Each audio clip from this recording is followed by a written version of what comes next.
Hello everyone, I'm Mr. Night Story, and welcome to tonight's journey toward peaceful sleep. If you're enjoying this content, I would be so grateful if you could take a moment to like this video. I'd also love to hear from you. Please feel free to share in the comments where you're watching from and what time it is there. Your kind support truly helps me continue creating these relaxing experiences for you. Now, please make yourself comfortable as we gently begin tonight's journey to restful sleep. The opportunity came through a contact in Port Lincoln who knew I needed work badly. 6 months without steady fishing contracts had drained my savings to nothing, and the bank was making threats about the boat. When Rod McKenzie called about a private deep-water operation, I should have asked more questions. Instead, I heard the number he quoted, $50,000 for 2 weeks' work, and said yes, immediately. It's completely legitimate, Rod assured me over beers at the Seaport Hotel. Some research outfit needs transport and fishing expertise for deep-water work off the Bight. They're paying premium because it's specialized work, and they need someone who knows those waters like you do. I'd been fishing the Great Australian Bight for 15 years, ever since I inherited Dad's boat. The Southern Ranger wasn't the newest vessel, but she was solid, a 40-foot commercial fisher with everything needed for extended trips. The research team would bring their own equipment and handle their own operations. All I had to do was get them to the coordinates and keep them safe. The team arrived at dawn on Monday. Dr. Patricia Vail, the lead researcher, was a stern woman in her 50s who spoke with clipped authority. Her assistant, Kevin Singh, seemed nervous and kept checking his equipment twice. The third member introduced himself only as Walsh. No first name, no explanation of his role. He had the bearing of military or police with calculating eyes that missed nothing. They loaded equipment that looked far more sophisticated than typical marine research gear. Heavy cases marked with shipping labels I couldn't read, sealed containers that required 2 people to lift, and electronics that belonged in a laboratory rather than on a fishing boat.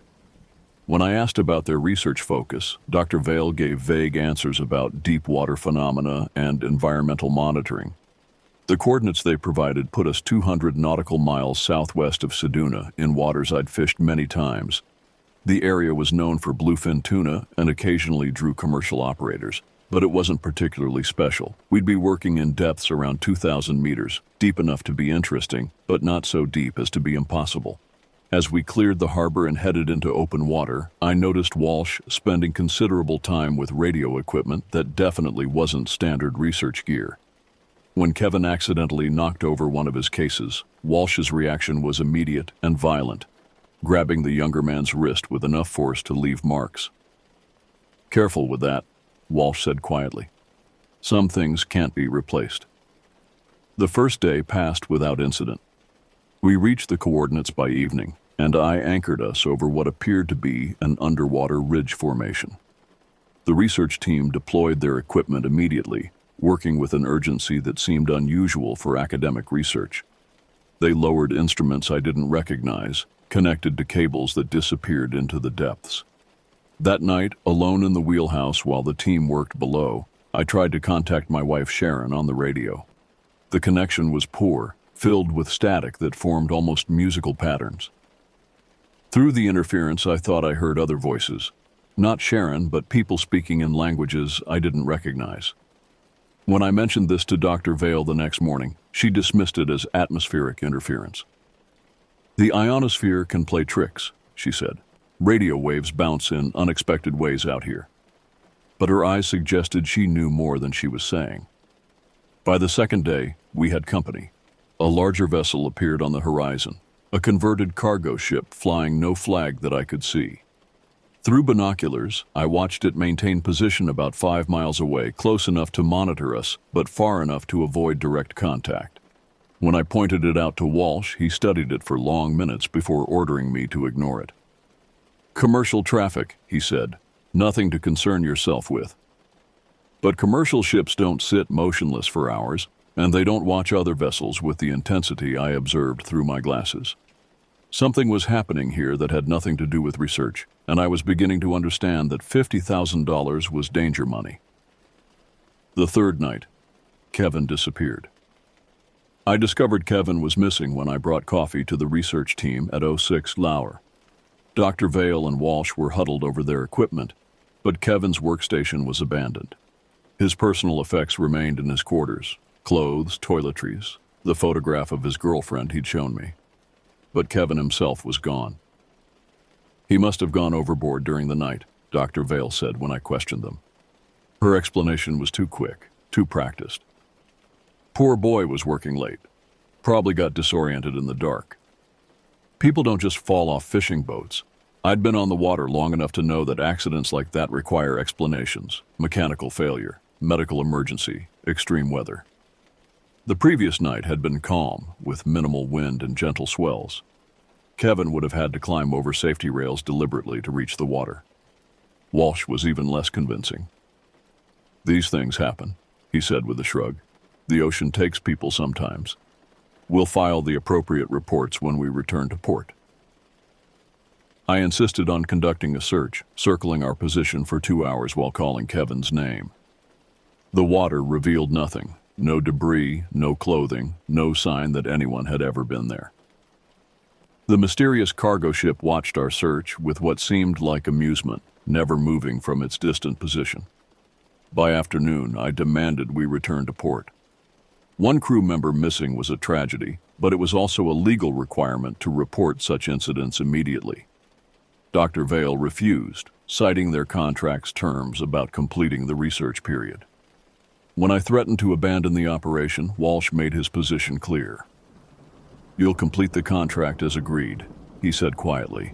"Your boat payments depend on it. Your wife's job depends on it. Many things depend on your cooperation." The threat was unmistakable. Somehow they knew about my financial situation, about Sharon's employment, about pressures I'd never mentioned to anyone. This wasn't research. It was something else entirely. And I was trapped 200 miles from help with people who'd made Kevin disappear. That evening, their equipment detected something. Dr. Vale became animated, calling out readings from instruments I couldn't identify. Deep water sonar showed a massive object resting on the sea floor directly below us, something large enough to register as a significant anomaly. The excitement in her voice suggested this was what they'd been seeking all along. "Depth 1,147 meters, she announced. "Length approximately 180 meters. Metallic composition confirmed." "Could be a whale carcass," I suggested, though the dimensions didn't match any whale species I knew. Dr. Vale's smile was predatory. "No whale was ever built of steel, Captain Turner." They worked through the night, deploying equipment that mapped the object in detail. Whatever lay below us was artificial, a ship or submarine of enormous size, resting on the abyssal plain. The sonar images showed a vessel unlike anything in current naval service, with unusual proportions and features that defied easy classification. By dawn, they had enough data to attempt contact with the cargo ship. Using radio frequencies I'd never heard before, Walsh transmitted coded messages. The responses came immediately, confirming that our mysterious watchers were part of the same operation. "Time to collect our package," Walsh announced. Dr. Vale prepared diving equipment that belonged in professional salvage operations rather than academic research. Deep-water atmospheric diving suits, commercial-grade lighting systems, cutting tools designed for underwater metal work. Whatever was down there, they intended to bring pieces of it to the surface. I watched them lower the diving bell, a sophisticated device that could reach the ocean floor with a 2-person crew.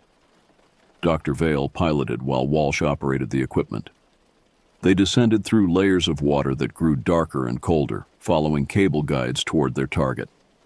The radio contact with the diving bell filled the wheelhouse with sounds I'd never heard before. Mechanical noises that seemed almost organic, grinding sounds like massive gears turning, and beneath it all, something that might have been voices.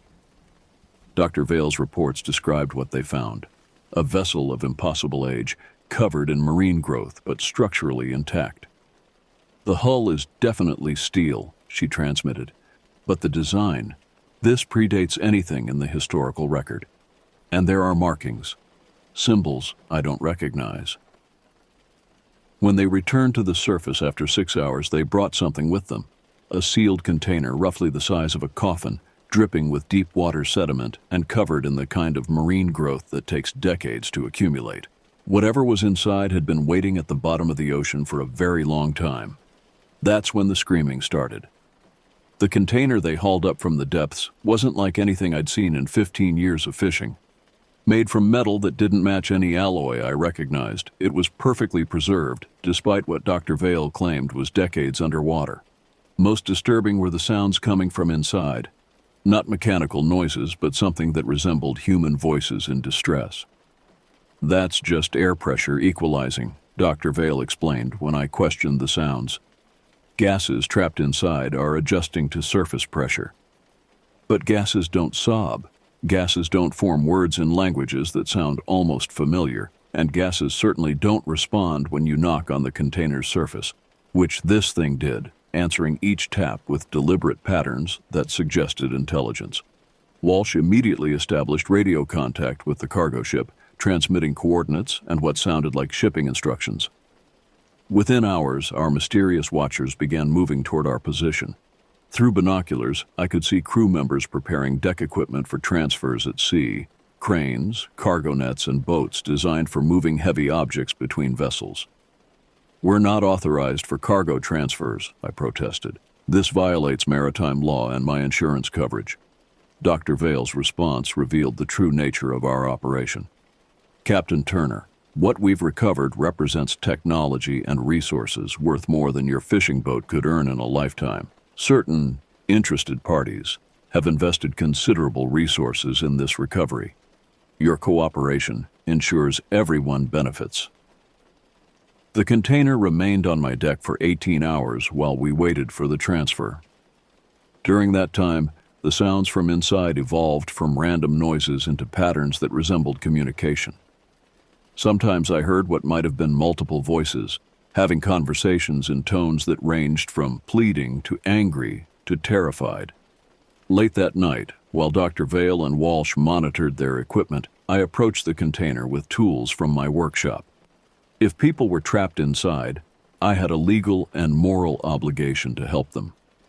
The metal proved surprisingly soft, and my cutting torch began penetrating the seal along one edge. The moment the seal broke, the sound changed completely. Instead of muffled voices, I heard clear screaming, not just one person, but several, in languages I couldn't identify but emotions I understood perfectly. These were sounds of terror, desperation, and pain that no trapped gases could produce. I was preparing to cut a larger opening when Walsh found me. His reaction was swift and violent, striking me unconscious with something heavy. When I woke up hours later, the seal had been repaired, and Walsh was watching me with undisguised threat. "The container remains sealed," he said quietly. "Some things are dangerous when exposed to air. You wouldn't want to be responsible for releasing something harmful." But I'd heard enough to know that whatever was inside wasn't dangerous to us. We were dangerous to it. Those voices belonged to people who'd been trapped in that metal box for God knows how long, waiting for rescue that had finally arrived in the wrong hands. The cargo ship reached us the following morning. Up close, it was even more disturbing than it had appeared through binoculars.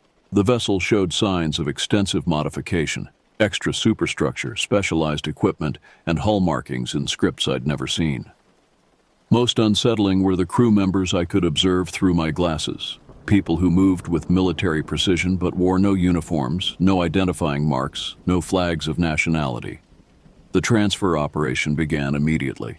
Using cranes and winches, they lifted the container from my deck with machinery designed specifically for this cargo. The precision of their movements suggested they'd performed this operation many times before, in other locations, with other containers.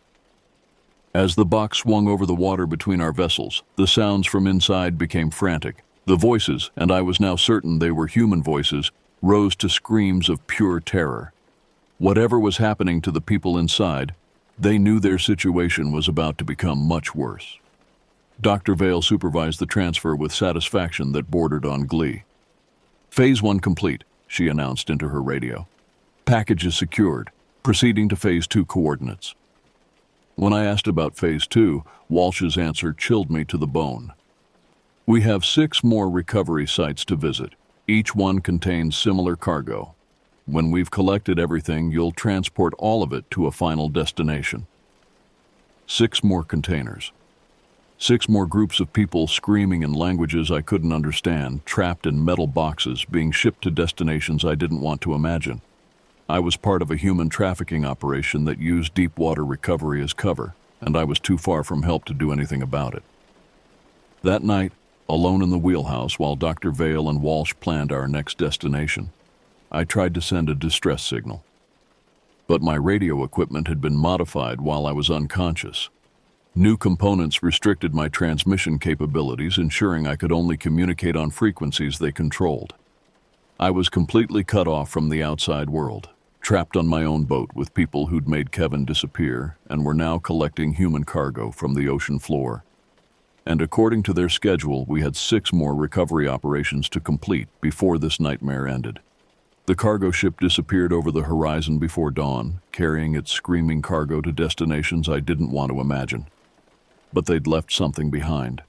A small device attached to my hull below the waterline, impossible to remove without diving equipment I didn't have. Dr. Vale called it a transponder, ensuring our position could always be tracked. I was now part of their operation, whether I wanted to be or not. The second recovery site lay 150 nautical miles northwest, in deeper waters where commercial fishing was rare.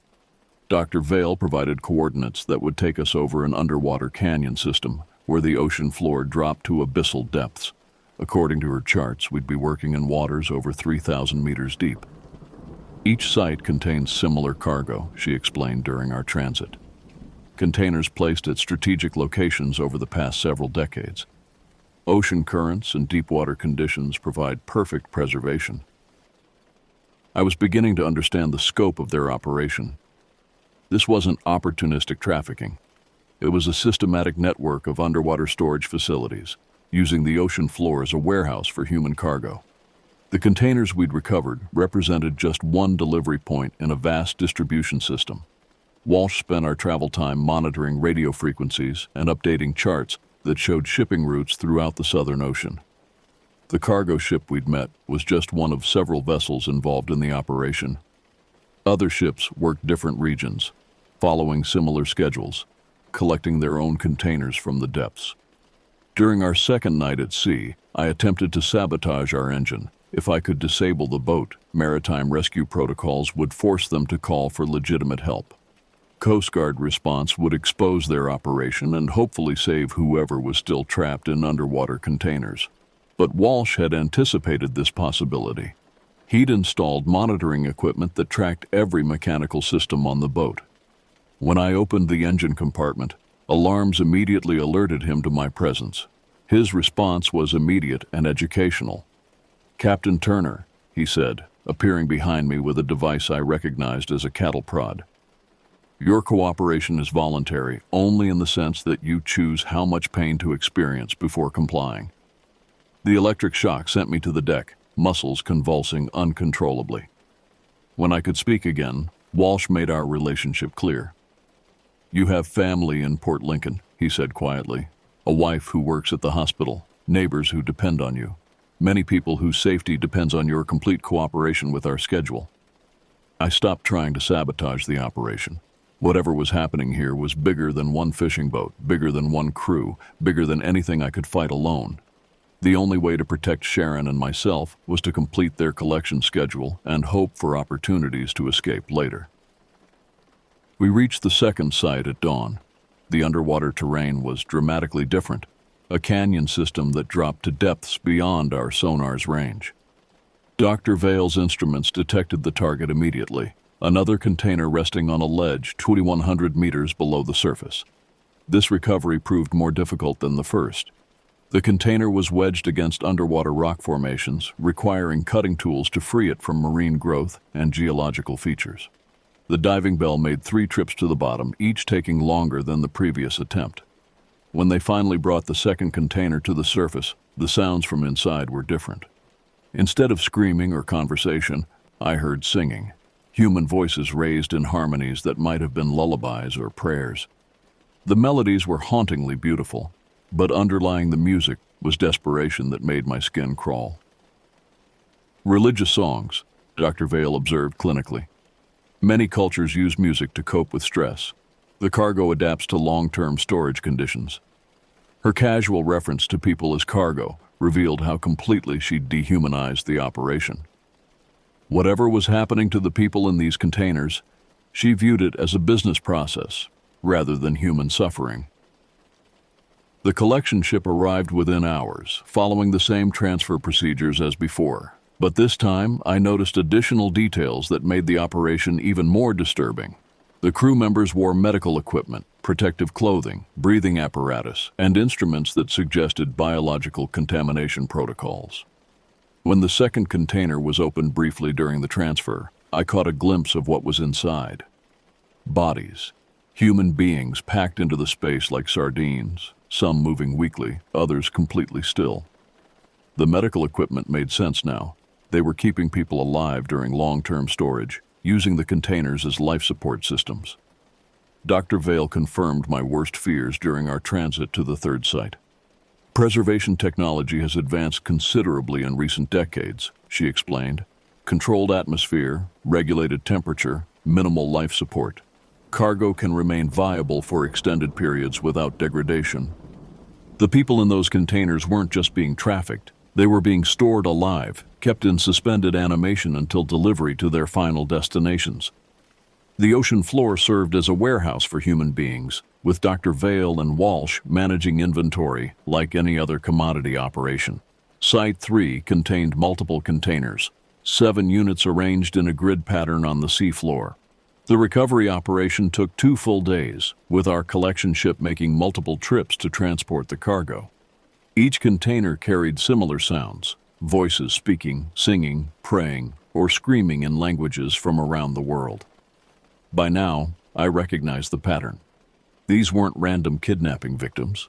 They were specific populations targeted for particular markets. The singing container held what sounded like children. Another carried voices speaking what might have been Eastern European languages. A third contained only women's voices, all speaking in unison like a trained choir. Walsh confirmed the systematic nature of their operation during our 4th night at sea. Different markets require different products, he explained matter-of-factly. Age, gender, nationality, skills, everything is cataloged and sorted for efficient distribution. The ocean provides perfect inventory management. I realized then that I was witnessing the logistics of modern slavery on an industrial scale. The containers weren't just storage.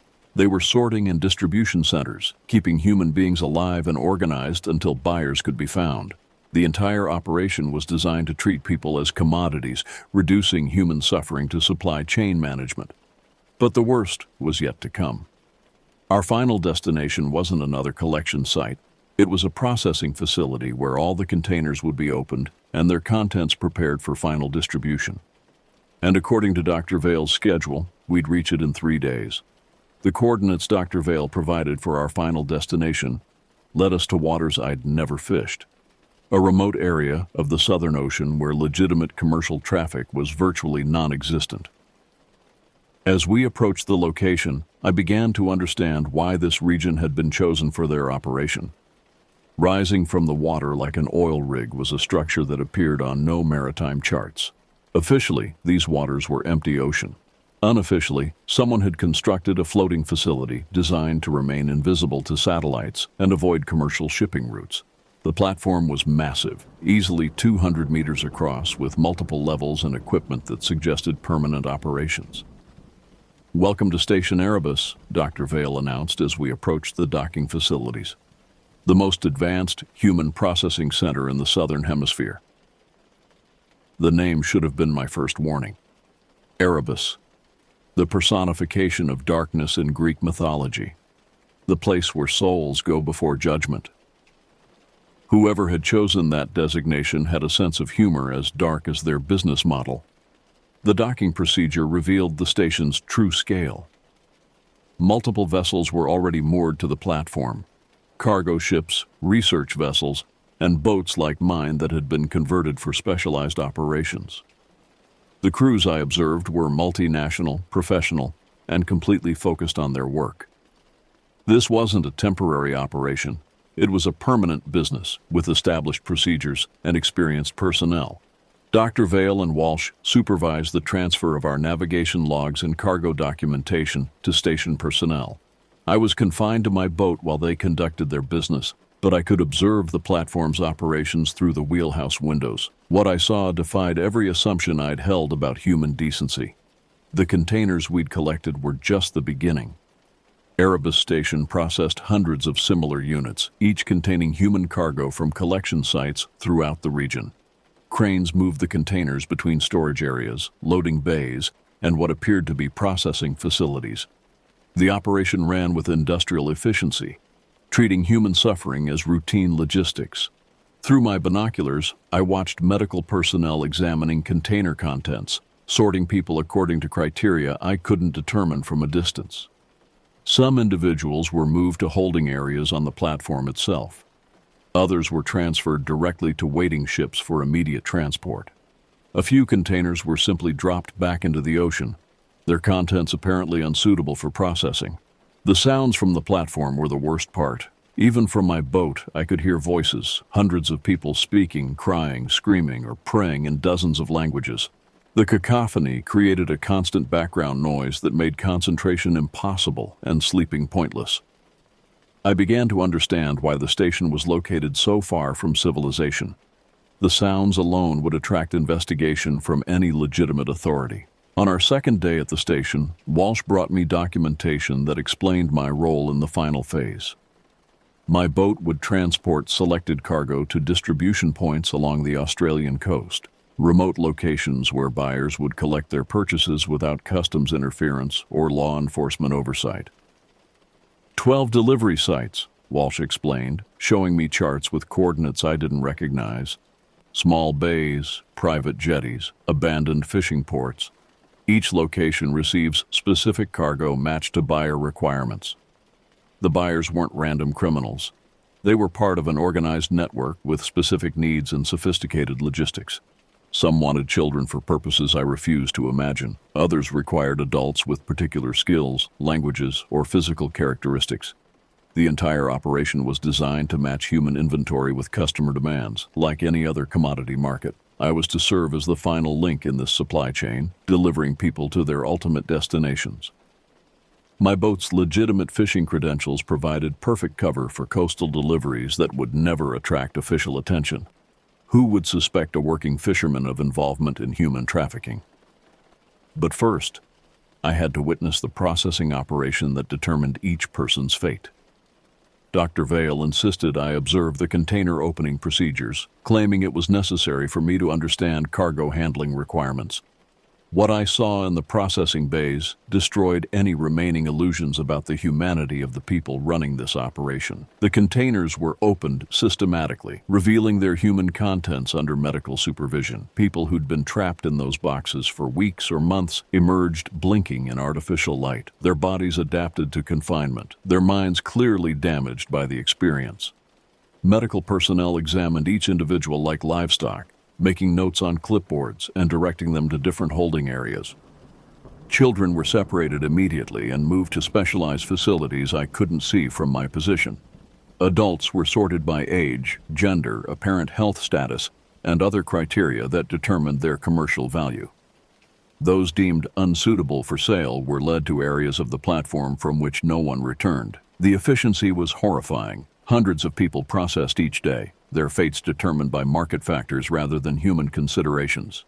Dr. Vale explained the business model with clinical detachment, supply and demand analysis, customer satisfaction metrics, profit optimization strategies.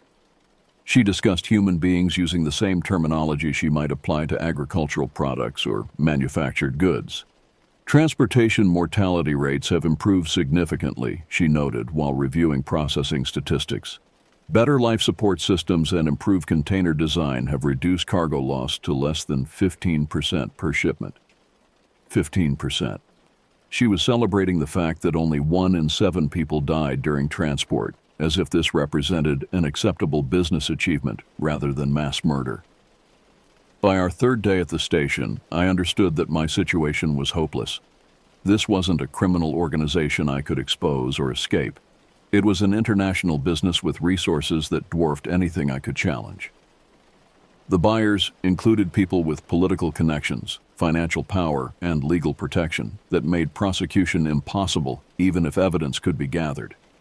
But I also realized that someone had to try to stop this operation, even if the attempt was doomed to failure. The people being processed at Station Erebus deserved more than silent complicity from their final transportation link. That night, while Dr. Vale and Walsh finalized delivery schedules, I began planning my own final phase, a desperate attempt to save as many people as possible, even if it meant sacrificing everything I'd worked to build. The screaming from the cargo hold was about to get much worse. The cargo selected for my boat represented the highest value merchandise in Station Erebus's inventory. 12 individuals, each matched to specific buyers who'd provided detailed requirements. The documentation Walsh showed me read like shopping lists for human beings: ages, nationalities, languages spoken, special skills, physical characteristics, and other qualities that determined market value. Container Alpha held a woman identified only as Subject 23, early 30s, Eastern European origin, fluent in 4 languages, advanced education in computer systems. Her buyer was described as Government Contract 7, with a delivery address near Adelaide. The implications were clear. Someone in an official capacity had ordered a specific person for purposes that required her technical skills. Container Beta contained Subject 31, male, late 20s, Indonesian origin, extensive maritime experience, physical conditioning suitable for underwater work. His destination was a private facility north of Perth, buyer identification listed as Resource Development 4. Even without details, I could imagine what kind of underwater work required involuntary labor. The other 10 containers held similar human inventory. Children designated for buyers I refused to research, adults selected for skills that suggested industrial applications, and individuals whose only documented characteristics were physical attributes that made my stomach turn. Each person represented someone's family member, someone's friend, someone's life reduced to commercial specifications. Dr. Vale supervised the cargo loading with the same attention to detail she'd applied to the recovery operations. Each container was equipped with life support systems calibrated for the expected delivery timeline. Monitoring equipment would track vital signs and alert me to any cargo degradation that might reduce value. Delivery schedule allows for minor delays, she explained while reviewing the route plan. But extended storage will affect merchandise quality. Buyers expect their products in optimal condition. The delivery route was designed to avoid all legitimate maritime traffic. 12 stops at remote locations along the South Australian coast, each time to coincide with buyer pickup schedules. I would approach each site alone, transfer the designated container to shore parties, and continue to the next delivery point. The entire operation was scheduled to take 6 days. Walsh provided additional instructions that revealed the scope of buyer security arrangements. Each delivery site would be monitored by armed personnel with communication equipment and contingency plans for handling law enforcement interference. The buyers weren't just customers. They were part of an organized network with resources that included political protection and legal immunity. Some buyers represent government interests, Walsh explained matter-of-factly. Others serve commercial enterprises with international connections. All have invested considerable resources in maintaining operational security. Your cooperation ensures everyone's continued prosperity. The threat was implicit but clear. The network included people with enough power to make problems disappear permanently. My boat, my wife, my entire life existed only as long as I served their interests. Even if I could escape this operation, the buyers would ensure I never lived to testify about what I'd witnessed. But as we departed Station Erebus with our human cargo, I'd already decided that testimony wasn't my goal. If I couldn't stop the entire network, I could at least save the 12 people in my hold, even if it meant sacrificing everything else, including my own life. The first delivery site was scheduled for the following evening, a private jetty near Kangaroo Island that appeared on no public charts. As we approached Australian territorial waters, I began implementing my plan. During the night watch, while Dr. Vale and Walsh were sleeping, I accessed the cargo hold for the first time since leaving Station Erebus. What I found confirmed my worst fears and strengthened my resolve. The containers weren't just storage units. They were sophisticated torture devices designed to maintain life while inflicting maximum psychological damage. Each box contained monitoring equipment that tracked every biological function, speakers that could project sounds directly into the occupant's brain, and life support systems that could be adjusted to create varying levels of discomfort. Subject 23 was conscious when I opened her container. The woman inside looked exactly as described in the documentation. Early 30s, obviously educated, clearly European. But the expression in her eyes revealed the psychological damage inflicted by weeks of confinement. She spoke when I appeared, but her words were fragmented, switching between languages as if her mind couldn't maintain focus on any single thought pattern. "Please," she whispered in accented English, "I have family, children. They said I would be released if I cooperated. Please help me." Subject 31 was in worse condition. The Indonesian man appeared physically strong, but his mental state was completely broken. He responded to my presence with terror, cowering in the corner of his container and speaking rapidly in what might have been prayers or pleas for mercy. Whatever processing he'd undergone at Station Erebus had destroyed his ability to trust human contact. The other containers held similar scenes of psychological destruction. People who'd been systematically broken by confinement, sensory manipulation, and whatever other techniques the station employed to prepare them for their final buyers. Each person represented countless hours of deliberate torture designed to create compliant merchandise. I spent 2 hours documenting everything I could with my phone's camera: the containers, the life support equipment, the monitoring systems, and most importantly, the faces of the people trapped inside. If I didn't survive what was coming, at least there would be evidence of what had happened here. As dawn approached and Dr. Vale began stirring in her quarters, I made final preparations for my revolt. The first delivery site was 12 hours away, which gave me enough time to sabotage our navigation systems and send a genuine distress signal to maritime authorities. But when I tried to access my radio equipment, I discovered that Walsh had installed additional security measures during the night. My communication systems were completely locked down, controlled by equipment I couldn't override. Even my emergency beacon had been disabled. I was completely isolated, carrying 12 victims toward their final destinations, with no way to call for help. The only option remaining was direct action when we reached the first delivery site. That evening, as we approached the coordinates for Subject 23's transfer, I knew the screaming from the cargo hold was about to become much worse, because I was about to set everyone free. The jetty near Kangaroo Island existed exactly where Dr. Vale's charts indicated, a concrete structure extending into deep water from what appeared to be abandoned coastal property. No buildings were visible from the water, but lights in the tree line suggested vehicles and personnel waiting for our arrival. The buyers had arrived on schedule, prepared to collect their merchandise. Walsh supervised our approach with military precision, using radio equipment to coordinate with shore parties and confirm security arrangements. The conversation I overheard revealed the sophisticated nature of the pickup operation. Multiple vehicles, communication specialists, and what sounded like medical personnel prepared to handle product conditioning. "Delivery confirmed for 2100 hours, Walsh transmitted.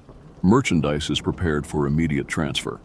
Medical evaluation may be required before final acceptance." As we approached the jetty, I could see the reception committee more clearly through my binoculars. 6 vehicles parked among the trees, their occupants dressed in professional clothing that suggested government or corporate employment rather than criminal activity. These weren't street-level traffickers. They were representatives of legitimate organizations that purchased human beings as casually as they might order office supplies. Dr. Vale prepared Subject 23 for delivery with clinical efficiency. The woman was removed from her container and placed in restraints that appeared designed for medical transport rather than criminal activity. Her documentation was updated with final condition notes and transfer authorizations. Throughout the process, she was treated as inventory rather than a human being. "Subject condition is stable," Dr. Vale noted on her clipboard. "Minor psychological adjustment may be required, but cognitive functions remain within acceptable parameters. Buyer should achieve full operational capability within 2 weeks of delivery." Subject 23's response to these preparations confirmed my decision to act. As they moved her toward the deck for transfer, she looked directly at me with an expression that combined desperation, intelligence, and complete understanding of her situation. She knew exactly what was happening and what would happen next. Her whispered plea in broken English made intervention a moral imperative. "Please help me. I have daughter. She thinks I am dead. Please don't let them take me." When Walsh and Dr. Vale began lowering Subject 23 toward the waiting shore party, I implemented my plan. Using the boat's emergency systems, I triggered every alarm simultaneously: fire detection, hull breach warning, engine failure alert, and general distress signals. The cacophony of sirens and flashing lights created immediate confusion. In the chaos that followed, I reached the cargo hold and began opening containers as quickly as possible. Subject 31 was first. The Indonesian man emerged, blinking and disoriented, but responded immediately when I pointed toward the life rafts. His maritime experience took over, and he began helping others escape their containers without needing detailed explanations. The other victims responded with varying degrees of confusion and terror. Some understood immediately that rescue was happening and moved toward the rafts. Others were too psychologically damaged to comprehend the situation and required physical assistance, but all of them recognized that this was their only chance for freedom. Walsh reached the cargo hold within minutes, but by then, 6 people were already in the water and swimming toward shore. His reaction was swift and violent, drawing a weapon I hadn't known he carried and firing toward the escaping victims. The shots were intended to wound rather than kill, apparently because dead merchandise had no commercial value. "Stop them," he shouted to Dr. Vale. "We can't lose inventory this close to delivery." Dr. Vale's response revealed her priorities.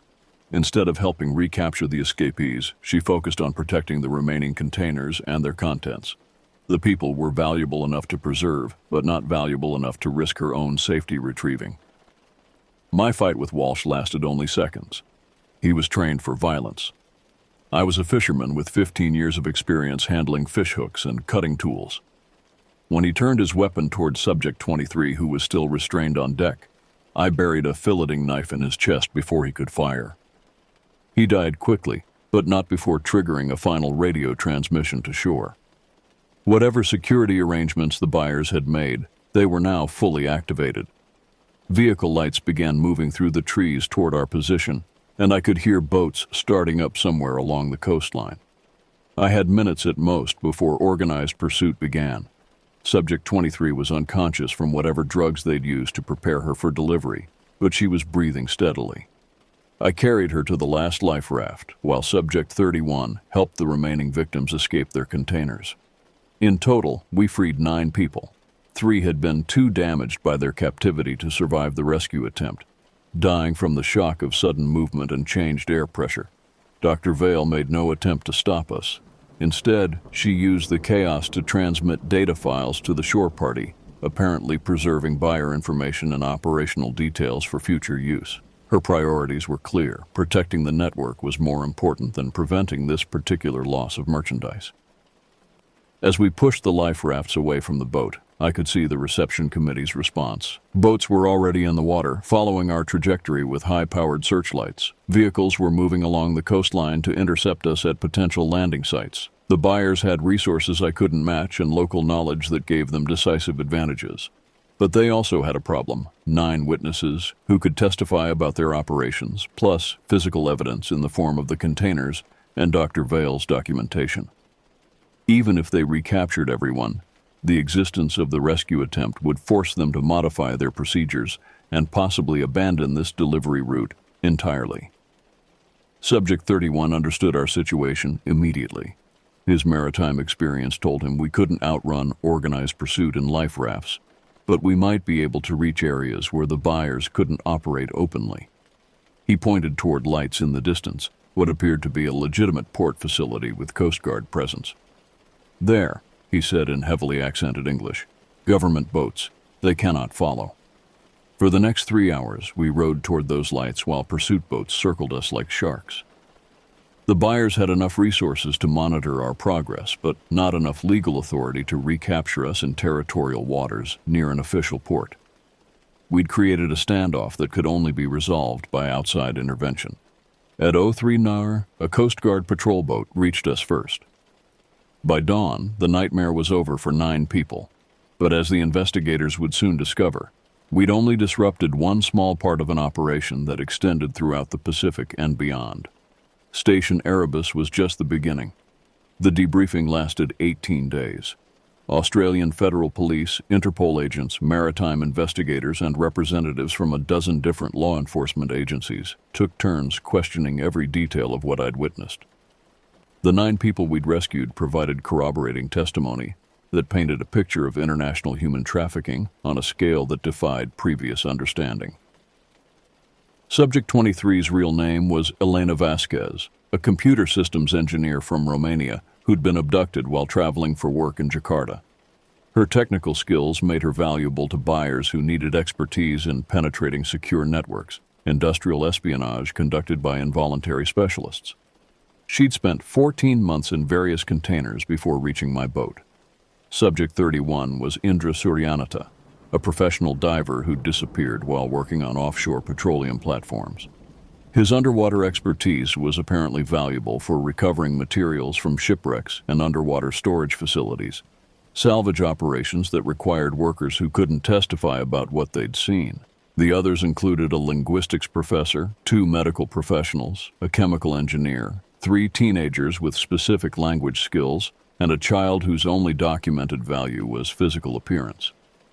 Each person represented someone targeted for particular capabilities, reduced to commercial inventory for buyers with specific requirements. Dr. Vale's documentation, recovered from my boat, revealed the true scope of the operation. Station Erebus was one of 12 similar facilities operating throughout the Pacific, each processing hundreds of people annually for distribution to buyers worldwide. The network included political officials, corporate executives, military contractors, and organized crime groups that treated human trafficking as routine business. The investigation expanded rapidly as law enforcement agencies realized they were dealing with an international conspiracy that extended into legitimate institutions. Some buyers held government positions that required security clearances. Others operated businesses with federal contracts. Several were connected to organizations that ostensibly existed to combat human trafficking, but prosecution proved nearly impossible. By the time search warrants were issued, Station Erebus had vanished completely, apparently designed for rapid relocation when security was compromised. The cargo ships had dispersed to international waters beyond any single nation's jurisdiction. Most significantly, Dr. Vale herself disappeared from federal custody during a routine prisoner transport, suggesting the network had resources within law enforcement agencies.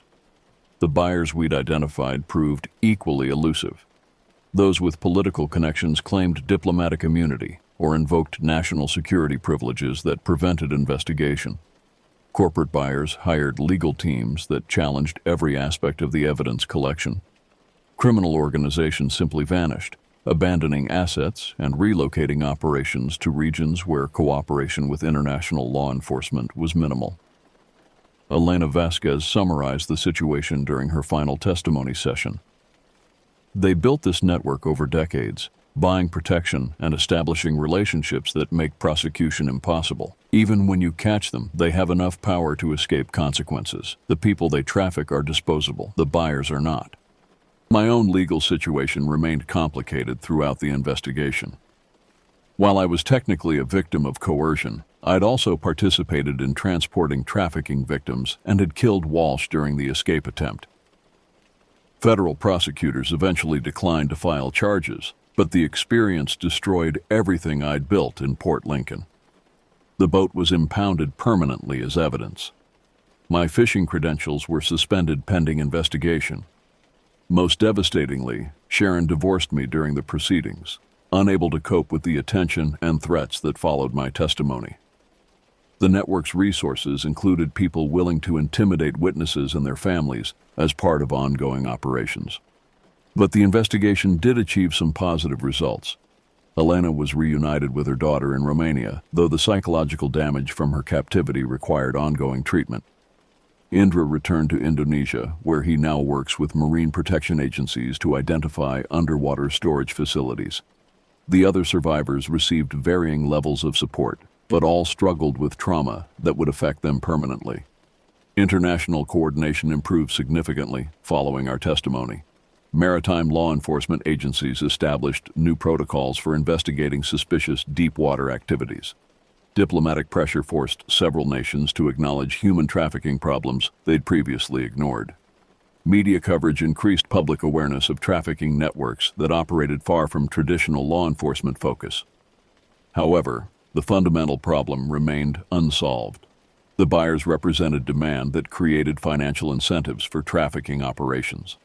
As long as people with resources were willing to purchase other human beings, networks would develop to serve that market. Station Erebus might be gone, but similar facilities were probably operating in other ocean regions. 6 months after the rescue, I received a phone call that confirmed my pessimistic assessment. Elena called from Romania to report that she'd been contacted by people claiming to represent former buyers who wanted to complete their purchase. The network was still active, still targeting the same victims, still operating with the same impunity that had protected them before. They told me they know where my daughter goes to school, Elena said during our conversation. They know where I work, where I live, where I shop. They said cooperation would be voluntary this time, but the alternative would be much worse for both of us. I advised her to contact Interpol immediately, but we both knew the limitations of official protection. The network had demonstrated resources that exceeded most law enforcement capabilities. Elena would spend the rest of her life looking over her shoulder, wondering when they might decide to reclaim their investment. As for myself, I eventually found work on a commercial fishing boat operating out of Darwin, far from South Australia, but close enough to monitor reports of unusual deep-water activity. The owner was understanding about my background, and the work provided enough income to start rebuilding my life. But every time we work deep water, every time sonar shows unexpected objects on the seafloor, every time radio communications include voices speaking unfamiliar languages, I remember the screaming from those containers. The network is still operating somewhere in the Pacific, still processing human beings like commercial inventory, still serving buyers who view other people as merchandise. The ocean is vast, and most of it remains unmonitored. Station Erebus was just one facility in a network that spans the globe. While international cooperation has improved, the fundamental problem persists. People with enough money can still purchase other people, and the ocean provides perfect cover for storing and transporting human inventory. Sometimes, late at night when I'm alone on watch, I think I can still hear voices calling from the depths. Hundreds of people trapped in containers on the seafloor, waiting for collection that may never come. The screaming has stopped, but the nightmare continues in underwater storage facilities that exist beyond the reach of any law enforcement agency. We saved 9 people. The network processes thousands annually. The math is not encouraging. Note: this story was inspired by research into maritime trafficking networks and deep ocean operations, but represents a work of fiction. Any resemblance to actual trafficking operations, law enforcement procedures, or maritime facilities is coincidental. The author wishes to acknowledge the ongoing work of international organizations combating human trafficking and supporting survivors of these crimes.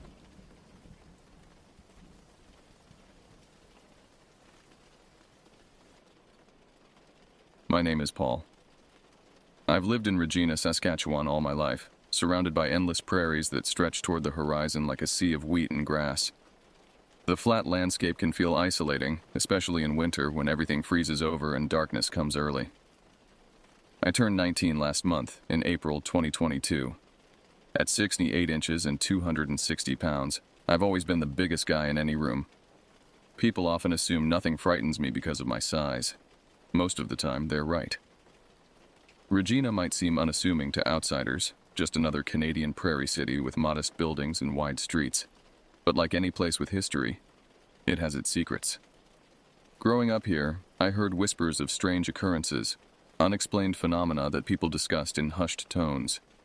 The indigenous communities in particular maintained rich oral traditions about entities that walked the boundary between our world and something else. As a child, I was fascinated by paranormal accounts. I devoured books about unexplained phenomena, watched documentaries late into the night, and questioned anyone willing to share stories. My parents found my interest amusing, but harmless. Imagination is healthy for a growing boy, my mother would say, though her expression sometimes betrayed concern when I'd excitedly recount the latest terrifying tale I'd discovered.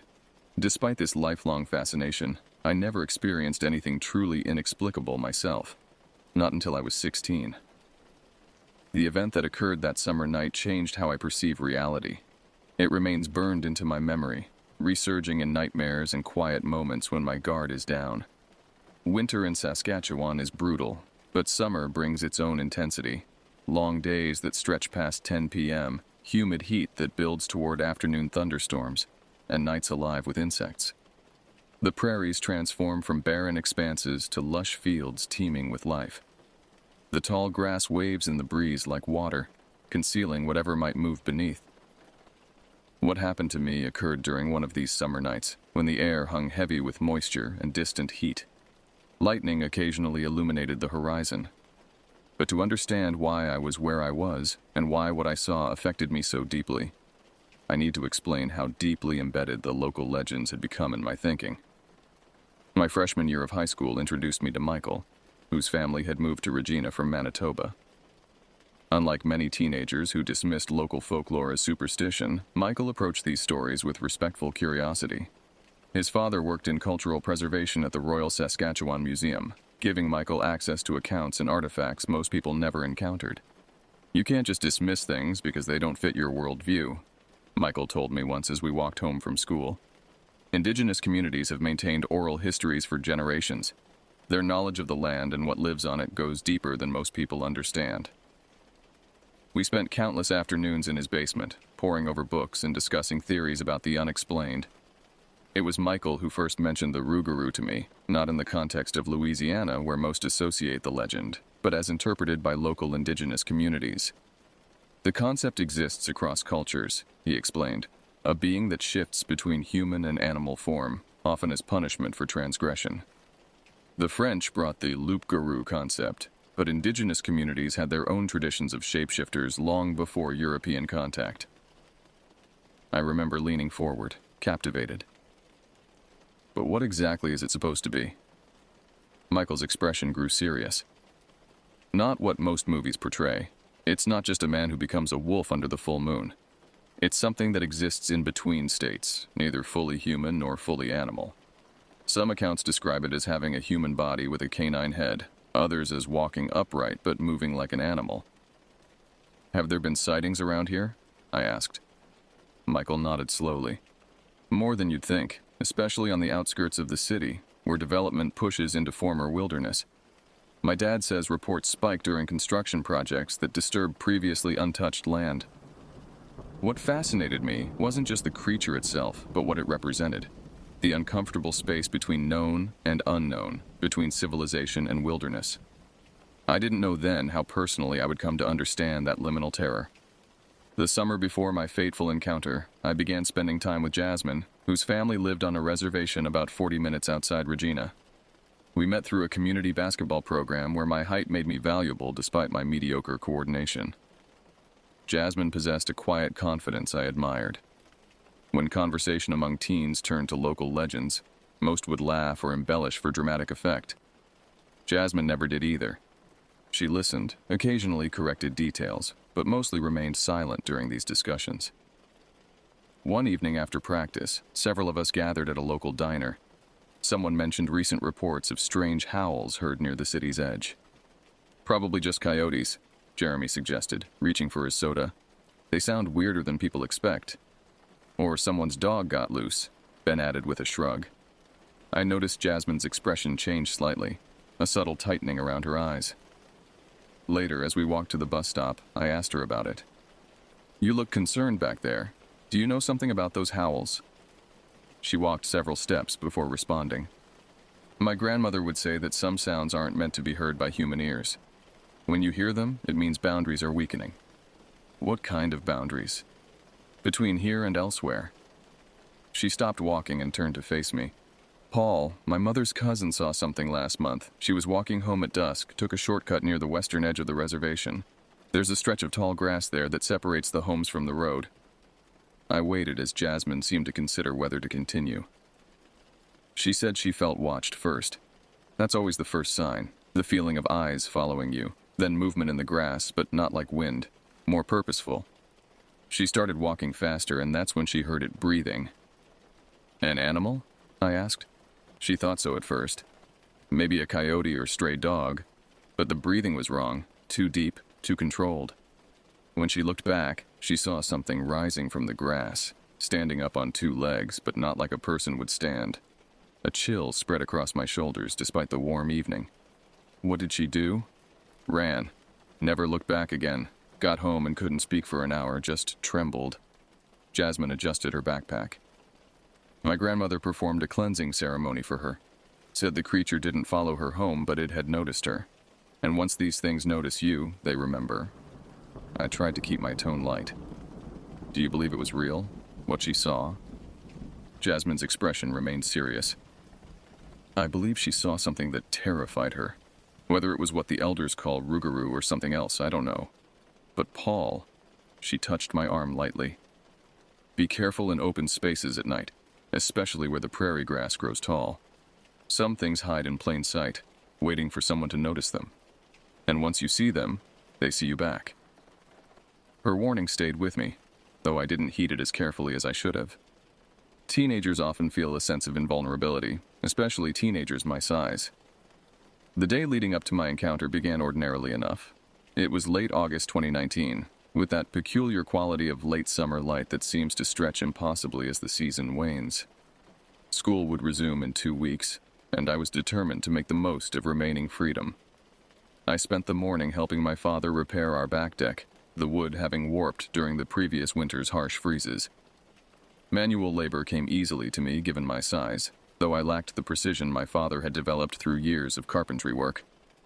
"Hand me that level," he said, wiping sweat from his forehead. As I passed it to him, he paused. "Any plans for tonight?" "Going to Jeremy's. Probably play some games, hang out." He nodded approvingly. Jeremy lived in a good neighborhood, and his parents were the attentive type who actually checked in on what we were doing. "Just be home at a reasonable hour. Your mother worries." I agreed without argument. At 16, I'd learned that maintaining my parents' trust afforded me more freedom than pushing boundaries.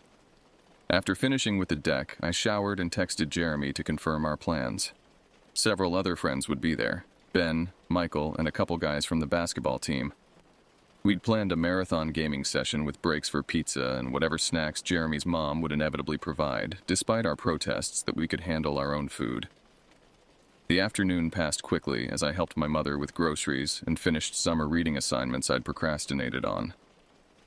Around 6, I grabbed my backpack with a change of clothes, my wireless controller, and a few energy drinks I'd smuggled past my mother's watchful eye. "I'm heading out," I called, already halfway through the door. "Be careful," my mother responded, her typical farewell. "Call if you need anything." I threw my bag over my shoulder and grabbed my bike from the garage. My car was in the shop, nothing serious, just routine maintenance, so I'd be relying on pedal power. Regina's flat landscape made biking easy, though the distance to Jeremy's house was considerable.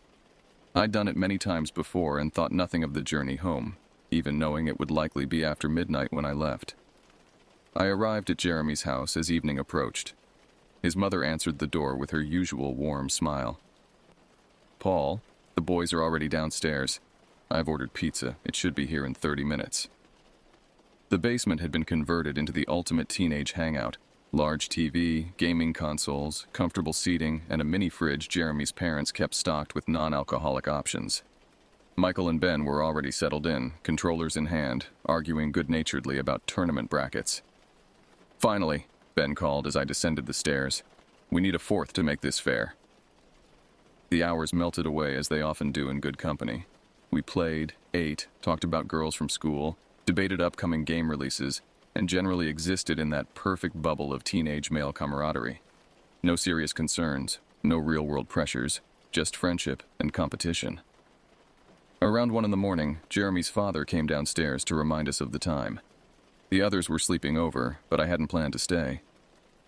"You sure you don't want to crash here?" Jeremy asked as I gathered my things. "The couch is free." I considered it briefly, but decided against it. "Nah, I promised my mom I'd be home. Besides, I've biked back later than this before." Michael frowned slightly. "It's pretty dark out there." "I've got lights." I patted my backpack where my bike lights were stored. "And unlike you weaklings, I don't fear the night." I flexed dramatically, earning the expected round of groans and insults. If I had listened to that slight hesitation in Michael's voice, perhaps what followed would never have happened. But confidence, some might call it arrogance, is the particular domain of teenage boys who haven't yet learned their limitations. I said my goodbyes and headed upstairs, Jeremy following to lock the door behind me. "Text when you get home," he said, our usual practice when any of us traveled alone at night. "Will do." I secured my backpack, attached my lights to my bike, and pushed off into the darkness, completely unaware that in less than 30 minutes, my understanding of the world would fundamentally change. The night air had cooled considerably, a welcome relief after the day's humidity. Regina's streets were largely deserted, with only occasional cars passing, mostly taxis and late-night workers heading home. The city takes on a different character after midnight. Familiar landmarks cast unusual shadows, and sounds carry differently through the quiet. My route home from Jeremy's house normally took about 30 minutes at a casual pace. I could cut it to 20 if I pushed myself, which I often did during daylight hours. At night, I typically followed the most well-lit streets, even though this added distance. But that night, feeling restless and energetic from the hours of competition, I decided to take the shorter route that would lead me past Wascana Park and down a long, straight road that ran alongside a large open field. The main streets posed no issues. Streetlights illuminated my path, and the rhythm of pedaling lulled me into that meditative state cyclists often experience, mind-wandering while body works automatically. I thought about school starting soon, about college applications I would need to prepare in the coming year, about the girl in my chemistry class I hoped would be assigned as my lab partner again. As I turned onto the less populated street that would take me past the park, the darkness intensified. Here, streetlights were spaced farther apart, creating pools of illumination with stretches of shadow between them. To my left stretched Wascana Park, normally a beautiful green space in daylight, now transformed into an impenetrable wall of blackness. To my right stood houses, most with lights off at this hour, their occupants long since retired for the night. I'd traveled this route many times before without incident, but something felt different. The sensation came gradually, an awareness that pricked at the edges of my consciousness, like the moment before thunder when the air seems to hold its breath. I found myself glancing repeatedly toward the park, squinting to penetrate the darkness. Nothing moved there, at least nothing I could see. Yet the feeling of being observed intensified with each passing minute. I increased my speed, shifting my bike to a higher gear. The cool air now felt uncomfortably cold against my face as I picked up pace. "Just your imagination," I muttered to myself, the sound of my voice strangely muffled in the night air. "Michael's story's getting to you." But the sensation persisted, that crawling awareness of being tracked, studied. Prey animals must feel this way when predators fixate on them from concealment, I thought. The idea did nothing to comfort me. My eyes strained to monitor my surroundings while still watching the road ahead. The path ran straight for nearly a mile, making it impossible to quickly reach the safety of more populated areas. The rational part of my brain insisted nothing was wrong, that I was allowing stories and darkness to affect my perception. But more primitive instincts, the ancient human fear of being hunted, overrode logic. I pedaled harder, pushing my muscles to increase speed. Wind rushed past my ears, partially drowning out other sounds, which somehow made me more uneasy rather than less. I couldn't hear if something was approaching over the sound of my own movement. That's when I noticed a movement in my peripheral vision, something keeping pace with me in the park to my left. The darkness made details impossible to discern, but something large was definitely moving parallel to my route, just beyond the reach of the intermittent streetlights. My heart rate, already elevated from exertion, now pounded painfully against my ribs. Fight or flight response flooded my system with adrenaline, pushing me to greater speed. I threw the gears into their highest setting and pumped my legs with desperate energy. Whatever moved in the darkness matched my increased pace effortlessly. It stayed carefully within the shadows, never venturing into the spill of light from the street lamps. This deliberate avoidance of illumination struck me as terrifyingly intentional. Not the behavior of an animal operating on instinct, but something with calculation and purpose. The distance to the end of the street seemed to stretch impossibly. Each revolution of my pedals felt like it covered less ground than it should, as though the road itself was extending before me. Sweat beaded on my forehead despite the cool night air, and my breathing became ragged. What terrified me most wasn't the presence of something tracking me. It was the growing certainty that it was waiting for something, playing with me. It could have overtaken me already if speed was its only objective. The realization sent waves of fresh fear through my body. The intersection that marked the end of this nightmarish stretch finally came into view, a junction where the road met a pedestrian underpass that tunneled beneath railway tracks. Once through that underpass, I'd be back in a well-populated area, just minutes from home. Safety seemed tangibly close. As I approached the intersection, the movement in the park stopped. Through my terror, curiosity compelled me to glance left one final time. What I saw froze the blood in my veins. Standing at the edge of the park, precisely at the boundary where darkness met the weak illumination of the distant streetlight, was a figure. At first glance, its silhouette suggested a large dog or perhaps a wolf, though neither should exist in urban Regina. But as I slowed slightly, my body betraying my mind's command to keep moving, the figure rose. It stood on its hind legs in a motion no natural animal could accomplish. The transformation from quadruped to biped happened with disturbing fluidity, like watching oil pour upward against gravity. What had seemed dog-like in profile now towered at a height that matched or exceeded my own considerable stature. The creature's proportions were wrong in ways my mind struggled to process. Its torso approximated a human form, but with shoulders too broad and a waist too narrow. The arms hung unnaturally long, extending well past where knees would be on a human. Each hand, if such appendages could be called hands, terminated in elongated digits tipped with what appeared to be claws that captured and reflected the distant streetlight. Most disturbing was its head, unmistakably canine in structure, but larger than any wolf or dog I'd ever seen. The snout protruded with unnatural length, and even at this distance, I could make out teeth visible beyond closed jaws. But it was the eyes that truly horrified me. They caught the meager light and reflected it back as twin points of amber luminescence. Unlike animal eyes that simply reflect light mechanically, these possessed awareness, intelligence that observed and calculated. They fixed on me with predatory focus and something worse, recognition. We regarded each other across the distance for what felt like minutes, but must have been mere seconds. It made no move to approach, yet I felt its attention like a physical weight. Its chest expanded with deep, controlled breathing after the exertion of pacing me. The sound carried across the empty street, a rasping inhalation too deep and resonant for its frame, as though the lungs inside were larger than its exterior suggested possible. The creature's fur appeared matted and coarse, a color that blended perfectly with the dead prairie grass surrounding it. Not the rich brown or gray of healthy wildlife, but a sickly yellowish tan, like vegetation left too long without water. It seemed simultaneously solid and insubstantial, as though it might dissolve back into the landscape that had concealed it. What happened next broke the paralysis that had momentarily overtaken me. The thing tilted its head slightly, a terrifyingly human gesture of curiosity, and took one deliberate step forward. The movement conveyed clear intent, and survival instinct finally overcame my shocked immobility. I wrenched my attention away and pedaled with renewed desperation toward the underpass. My tires squealed against the pavement as I took the turn too quickly, nearly losing control. The darkness of the tunnel loomed before me, and for an instant I hesitated. What if it was waiting there, using the underpass to trap me? No choice remained but forward movement. I plunged into the tunnel, the sound of my breathing and bicycle wheels echoing chaotically off the concrete walls. The distance through the underpass was perhaps 30 meters, but it stretched endlessly before me.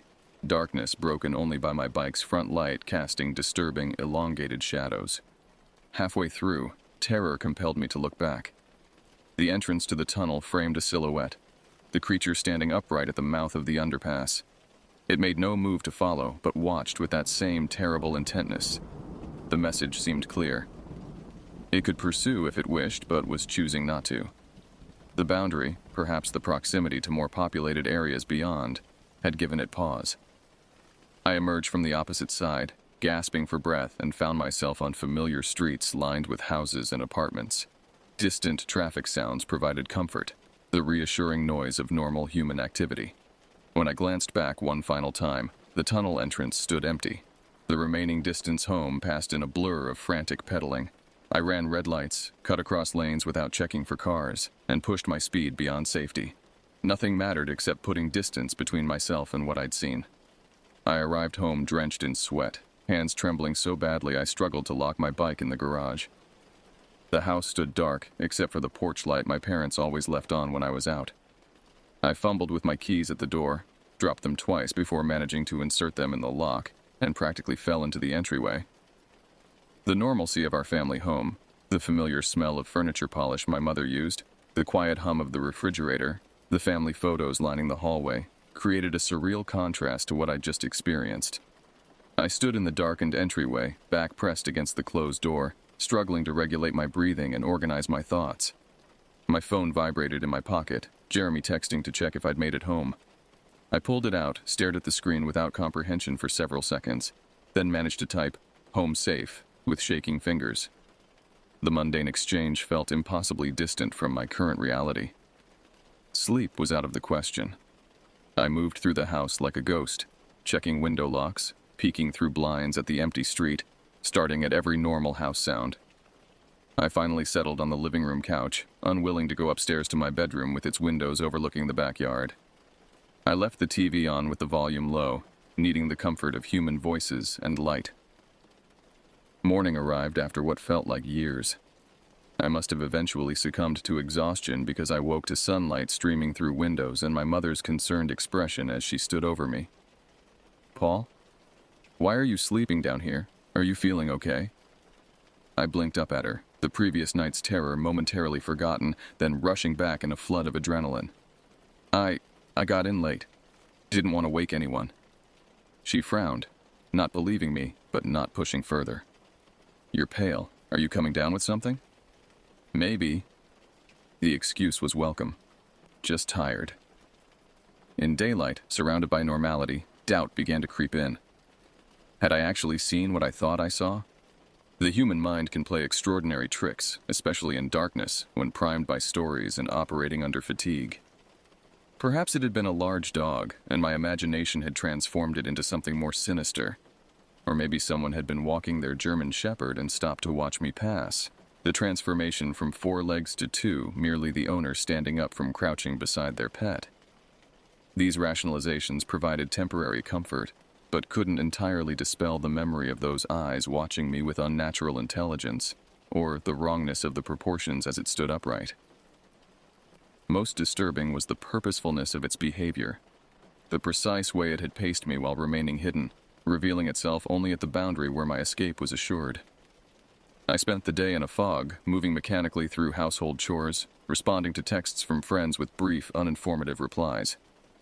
My parents exchanged concerned glances, but attributed my behavior to typical teenage moodiness or possible illness. That evening, I researched local wildlife on my laptop. Regina has coyotes in surrounding areas, occasionally venturing into parks, but nothing approaching the size of what I'd seen. Wolves are extremely rare in the region. No bears had been reported near the city in decades. I expanded my search to include cryptid legends and found myself on websites discussing dogmen sightings across North America. The descriptions matched disturbingly well with what I'd encountered.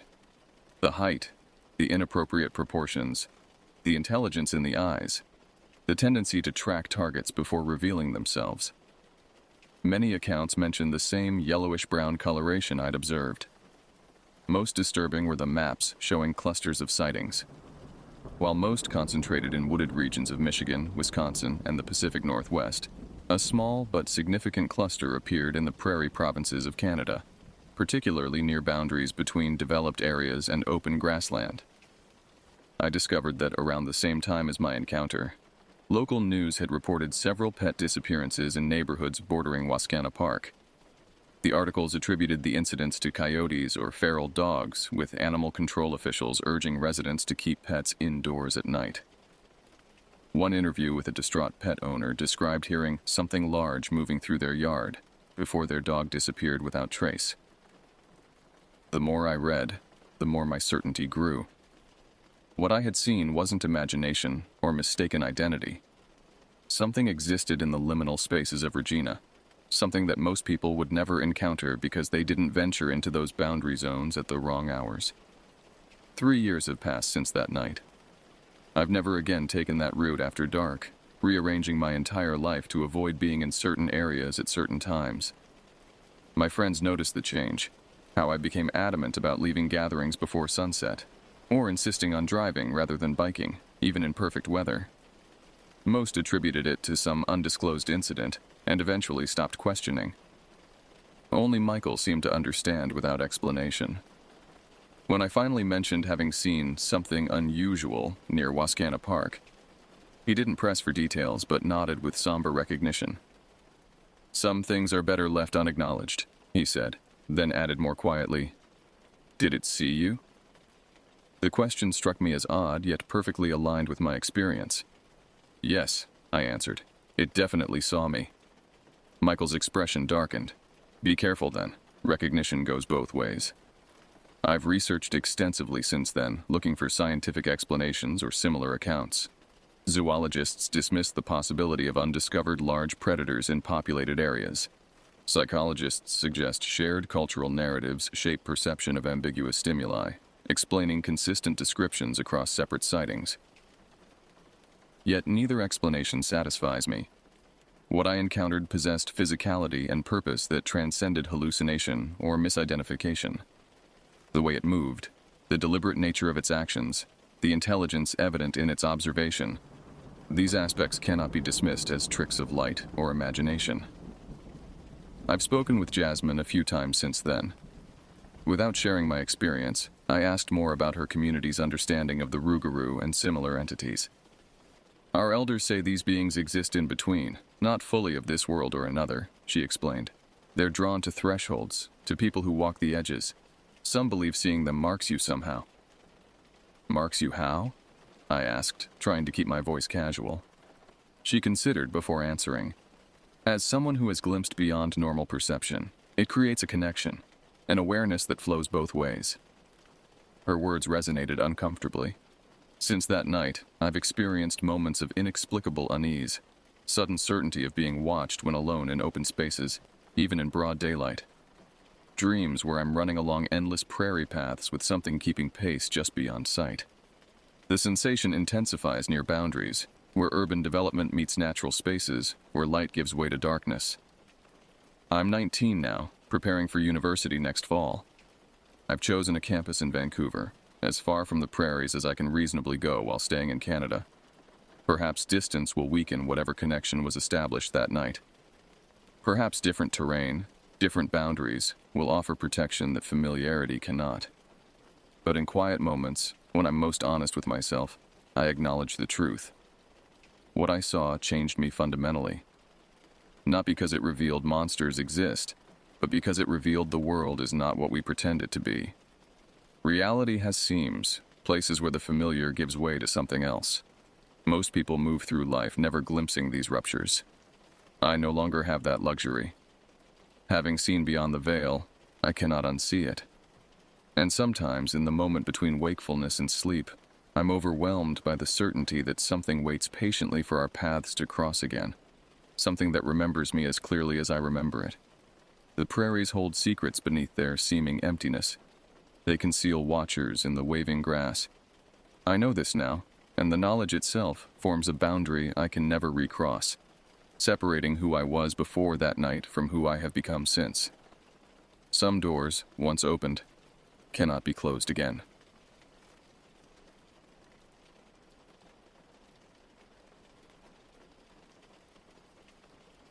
I never wanted to move to Pine Ridge.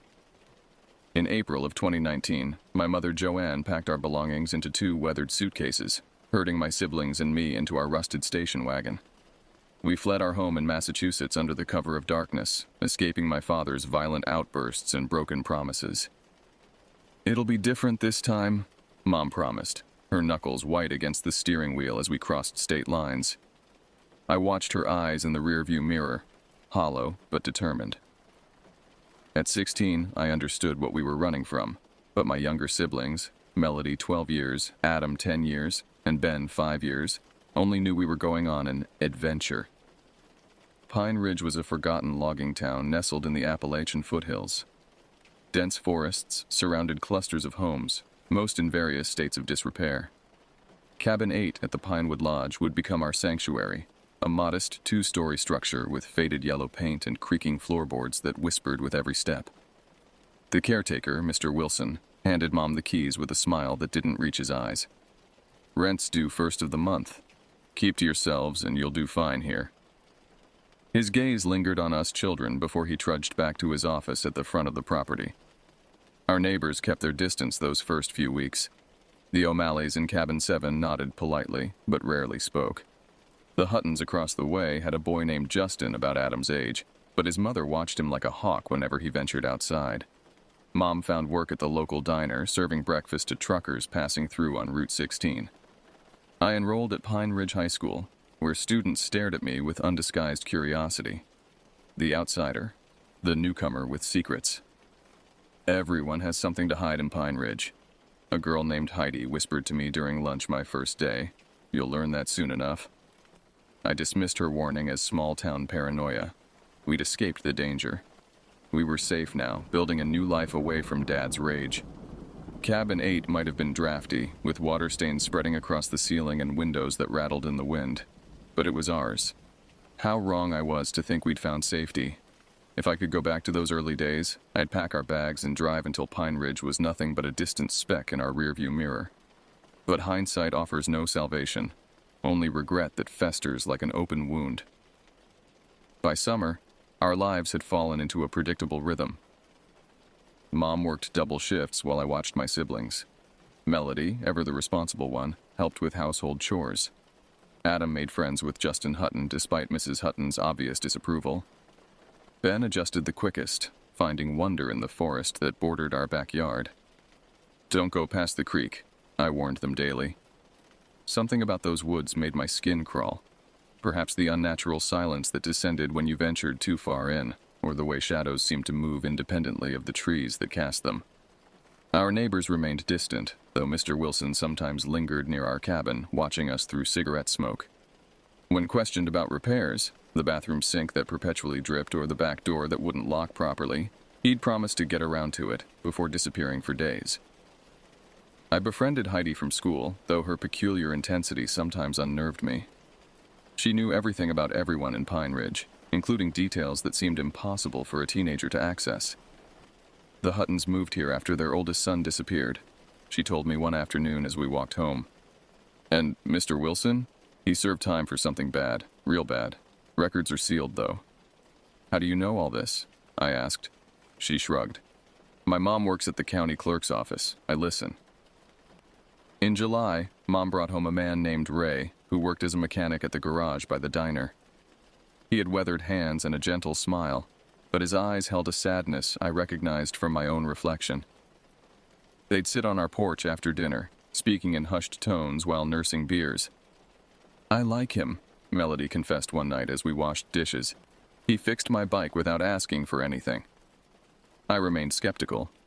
Men like my father had taught me to question kindness that came without conditions.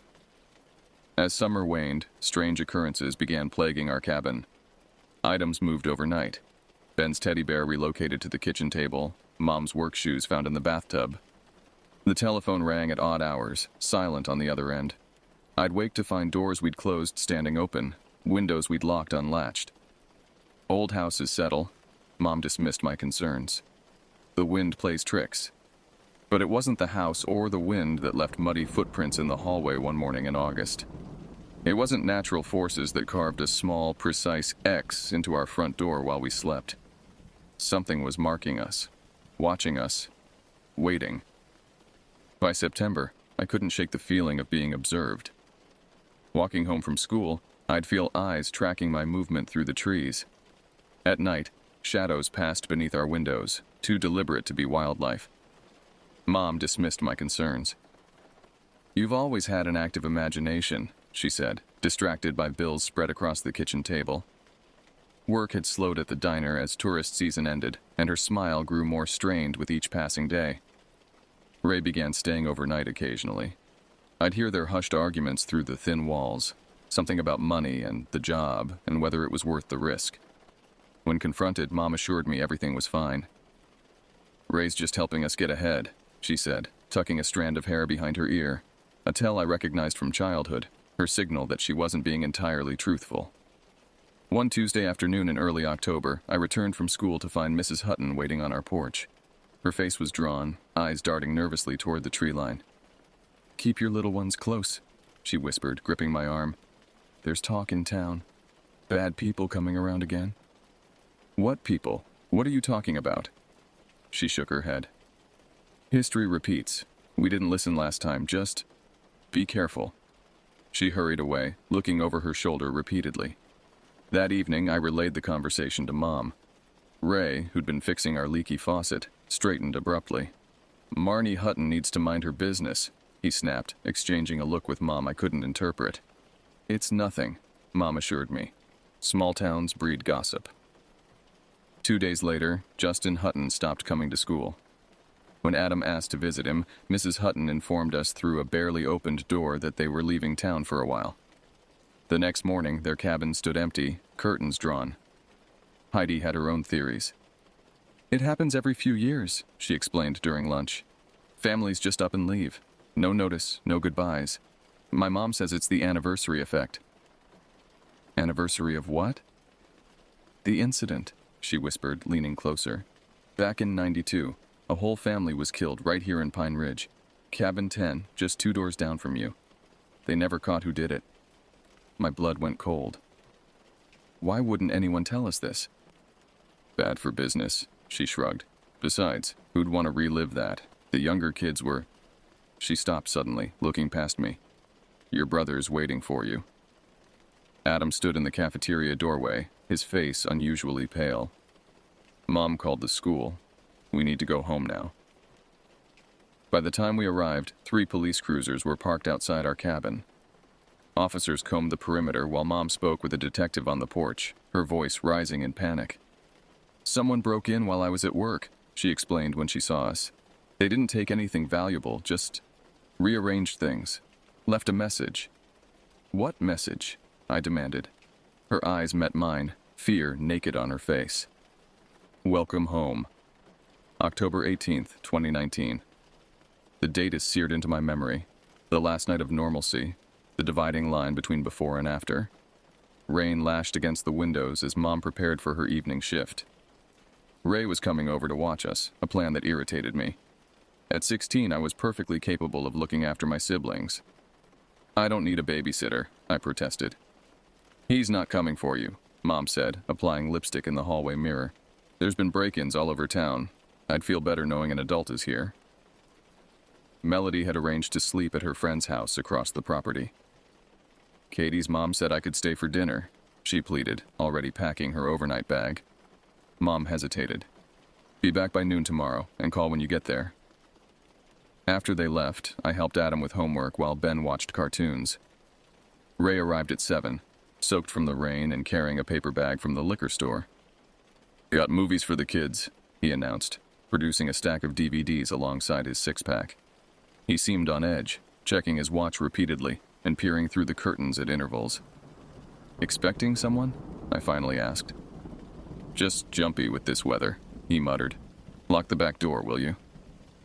At 9, I put Ben to bed, reading until his breathing deepened into sleep. Adam followed shortly after, exhausted from a math test earlier that day. I retreated to my room to finish an English essay, but my concentration kept breaking as Ray paced the living room below, the floorboards announcing each nervous circuit. The rain intensified around midnight. Between thunderclaps, I heard voices, Ray's, tight with controlled anger, and others I didn't recognize. Male voices, at least 2 of them. Their conversation rose and fell, never quite audible enough to discern words. I crept to my door, cracking it open. The voices went silent immediately. Then Ray called up, falsely cheerful. "Everything okay up there?" "Fine," I answered, retreating back to bed but leaving my door ajar. More murmuring followed, then heavy footsteps on the stairs. I feigned sleep as my door pushed open, light from the hallway spilling across my bed. Someone stood watching me for long seconds before withdrawing. The house fell silent. Too silent in that unnatural way that signals something amiss rather than true quiet. I fought the urge to investigate, terror and curiosity waging war inside me. Terror won. I stayed in bed, listening to the blood pounding in my ears. I must have fallen asleep eventually because I jolted awake to a sound I still hear in nightmares. A single, choked cry from downstairs, abruptly silenced. Then the distinctive thud of something heavy hitting the floor. My bedside clock read 3:17 a.m. The storm had passed, leaving behind an eerie stillness broken only by hushed movement below. Drawers opening, cupboards closing, water running. I lay frozen, paralyzed by certainty that any movement would alert whoever was downstairs to my wakefulness. Minutes stretched into an hour as I listened to them methodically moving through our home. Finally, the back door opened and closed. Car doors slammed in the distance. Only when silence had truly descended did I allow myself to breathe normally again. Morning would reveal what darkness concealed, and morning would destroy every remnant of the life we'd tried to build. The insistent beeping of my alarm clock at 6:30 a.m. seemed obscene after such a night. Sunlight streamed through my window, mockingly cheerful. For a blissful moment, I wondered if I'd dreamed the entire episode, the voices, the thud, the searching. Then I noticed the silence.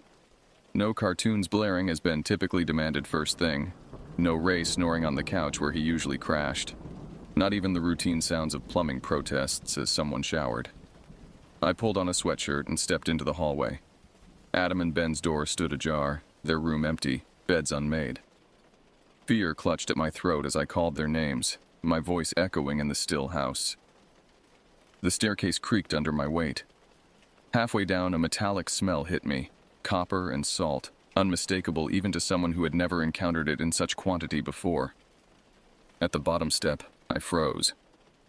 The living room had been transformed into something from a nightmare, furniture overturned, walls spattered with crimson arcs and splashes, and in the center of it all, Ray lay sprawled on his back, eyes fixed on the ceiling, a dark cavity where his throat should have been.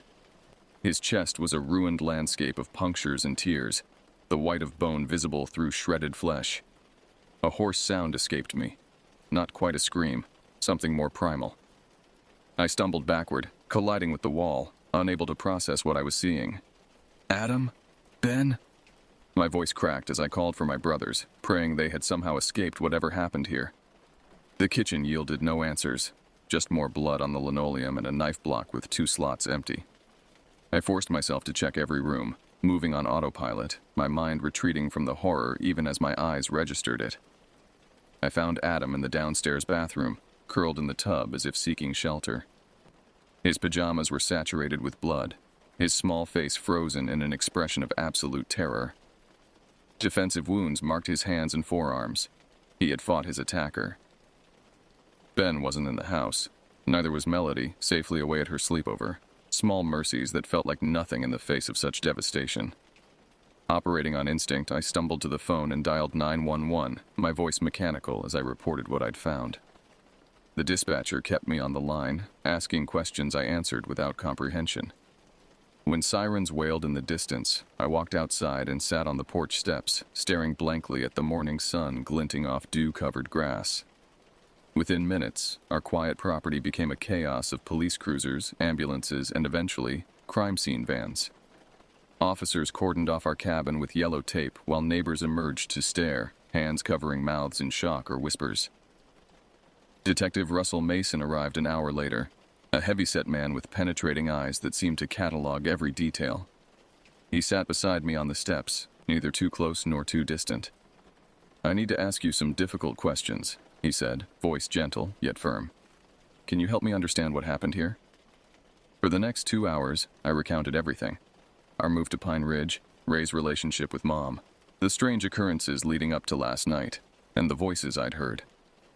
As I spoke, I watched officers carrying sealed evidence bags from our home, each potentially containing some fragment of the life that had been shattered overnight.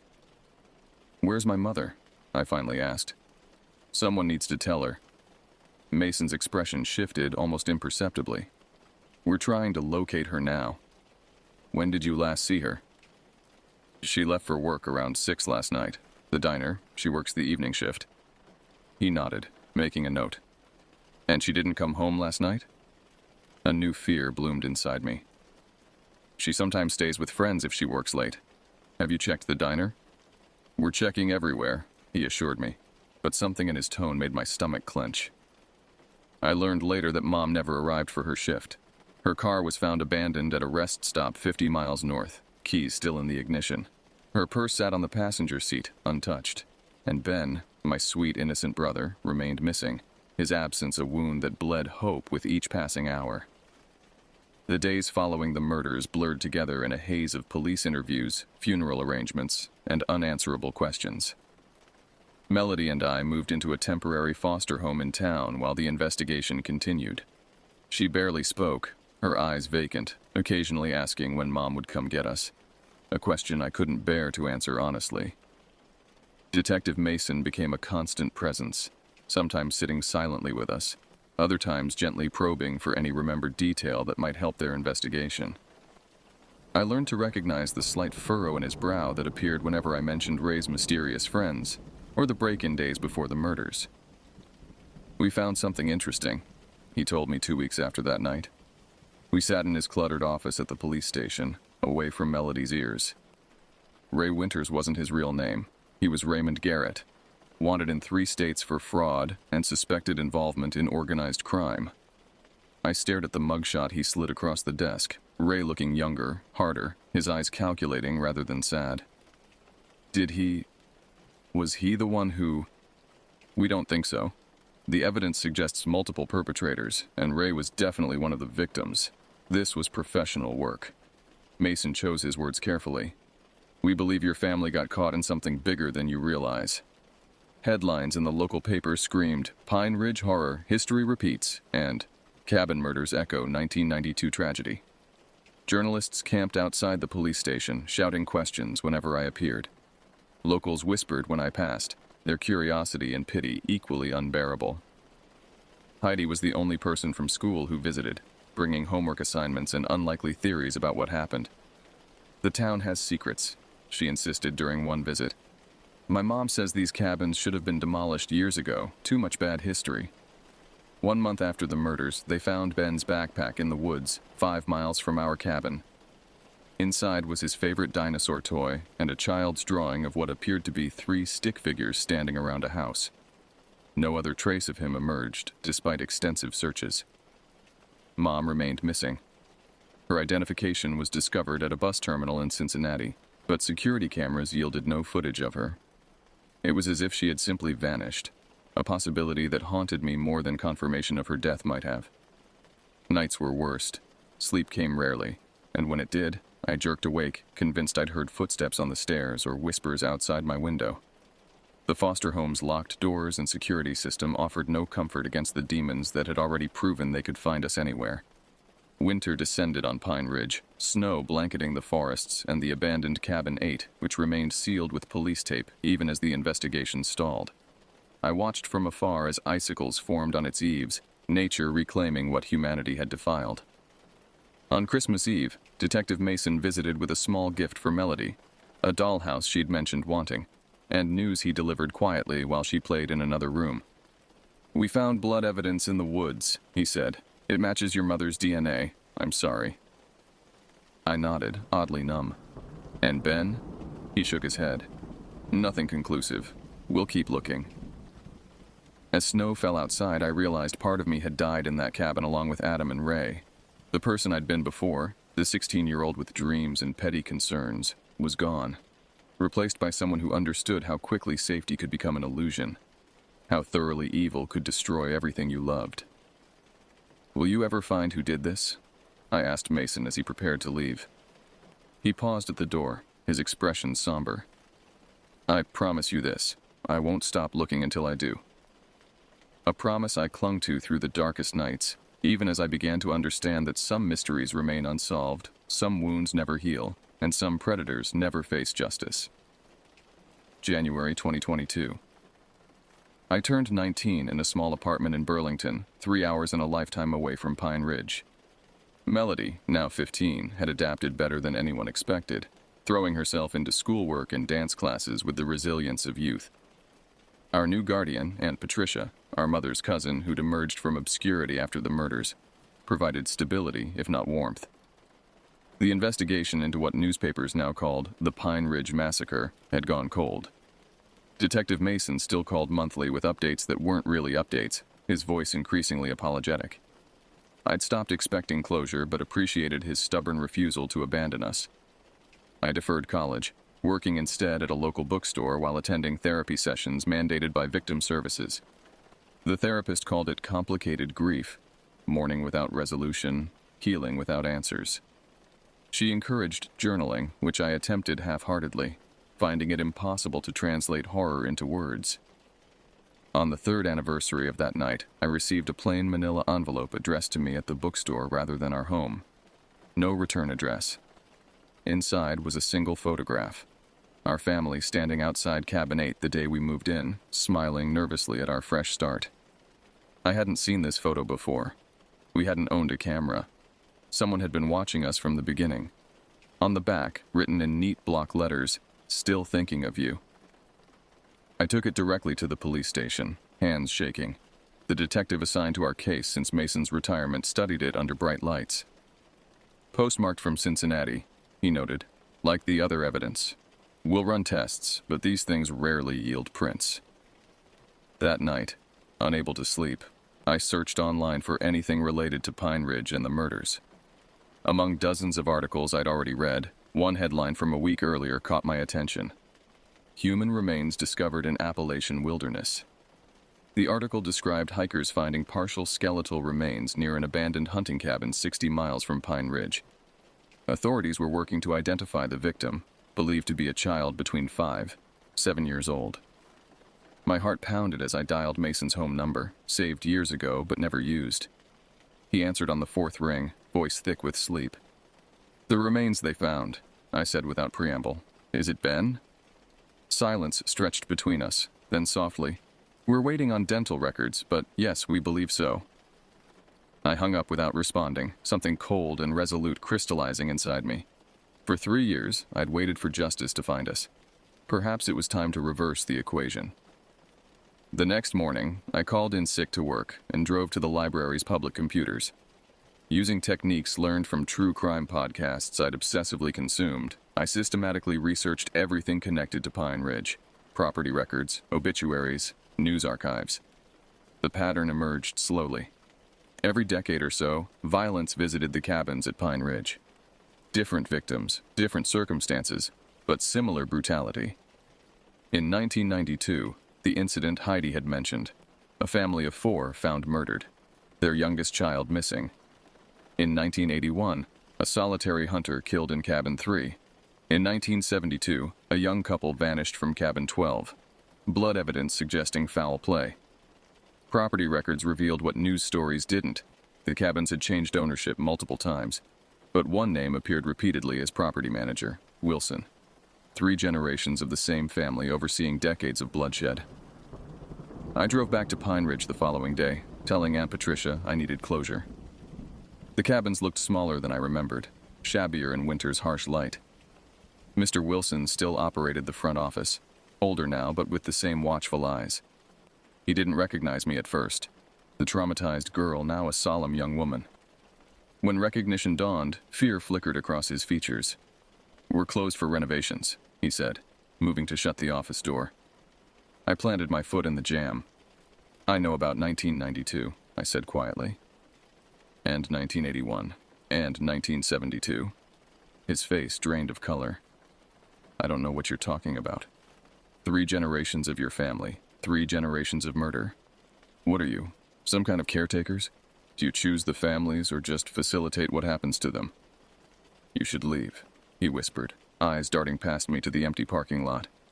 "They're always watching, always listening." "Who is?" But he shook his head, expression hardening into resolve. Your family was marked the moment you arrived.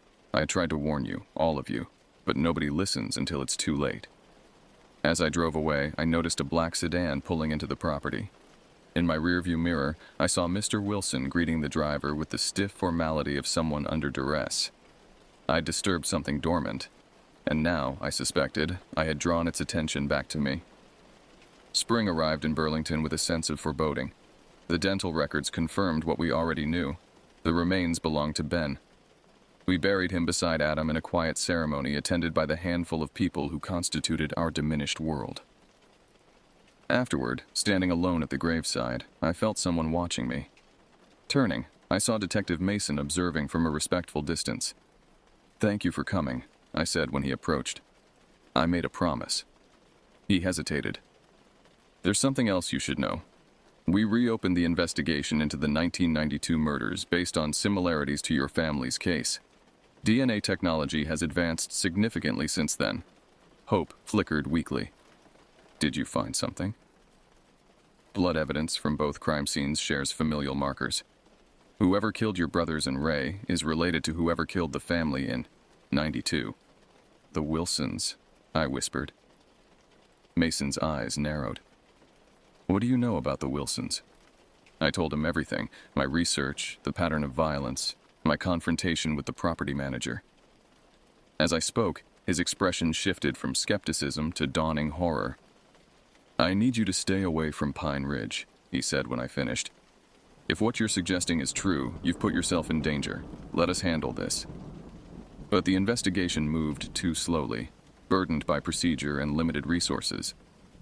I continued my own research, creating a timeline of disappearances and deaths connected to the cabins. Digital archives yielded newspaper clippings dating back to the property's construction in the 1950s, each decade marked by bloodshed, each incident investigated separately without recognizing the pattern. In May, I received another envelope, this one containing a yellowed photograph from what appeared to be the 1970s. A group of men stood before the newly constructed cabins, their faces solemn. I recognized the distinctive Wilson features in one young man. The others were unfamiliar except for one, an older man whose eyes held the same calculating coldness I'd seen in Ray's mugshot. On the back, someone had written, "The Covenant, 1972. I sent a scan to Mason, who called immediately. "Where did you get this?" "Same as before. Unmarked envelope, no return address." "The man on the right is Vincent Keller," Mason said, voice tight. "He ran organized crime operations throughout the region in the 70s and 80s. We suspected his organization used rural properties for money laundering and worse, but could never prove it. And Raymond Garrett, was connected to him. Garrett worked for Keller's successor.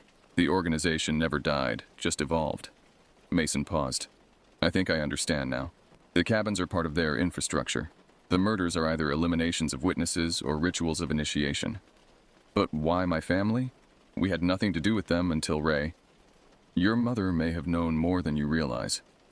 We found evidence she'd been in contact with federal investigators before your move to Pine Ridge. She may have been informing on Garrett." The truth hit like physical pain. Mom had led us into danger thinking she was escaping it. Ray wasn't our protector, he was our surveillance. And when whatever operation they were running required elimination of witnesses, we became expendable. 2 days later, Detective Mason disappeared. His car was found abandoned at a highway rest stop, keys in the ignition, just like Mom's had been. The investigation into his disappearance overtook the cold case he'd been pursuing, effectively burying any progress on our family's murders. I knew then that justice would never come through official channels. The organization, whatever they called themselves, had tentacles reaching into law enforcement, local government, anywhere that might threaten their operations. In June, I moved Melody to our aunt's sister's home in Canada, ensuring her safety before returning to face what I'd started. I rented a room in a motel 20 miles from Pine Ridge and began surveillance of my own, photographing visitors to the cabins, noting license plates, building the case no one else would pursue. On the anniversary of our arrival at Pine Ridge, I returned to Cabin 8, now renovated and rented to a new family with young children. I watched from the tree line as they unloaded luggage, their faces bright with the same hope we'd once had. Before dawn, I left an anonymous note on their windshield. Leave today. Don't pack. Just go. Attached was the photograph of the Covenant and newspaper clippings of previous murders. They were gone by noon. That night, I noticed a black sedan parked near my motel, the same vehicle I'd seen at Pine Ridge months earlier. They had found me, just as I knew they eventually would. I write this account now, not knowing if anyone will ever read it. Tomorrow, I will confront what has haunted my family and countless others before us. I've sent copies of my research to journalists in 3 states with instructions to publish if I disappear. The truth about Pine Ridge deserves to be known, even if I'm not here to witness its revelation. Whatever covenant binds these men in blood has endured for generations, feeding on innocent lives while authorities look away or actively shield them. If you're reading this, I've either succeeded in exposing them or become their latest victim. Either way, remember this. Evil thrives not just in darkness, but in our collective willingness to look away from what we find unthinkable. Remember Adam's courage as he fought his attackers. Remember Ben's innocence, preserved even in death. Remember my mother, who tried to save us all. And if you ever find yourself driving through small towns with too many secrets and too few questions, keep going. Some destinations aren't meant to be reached.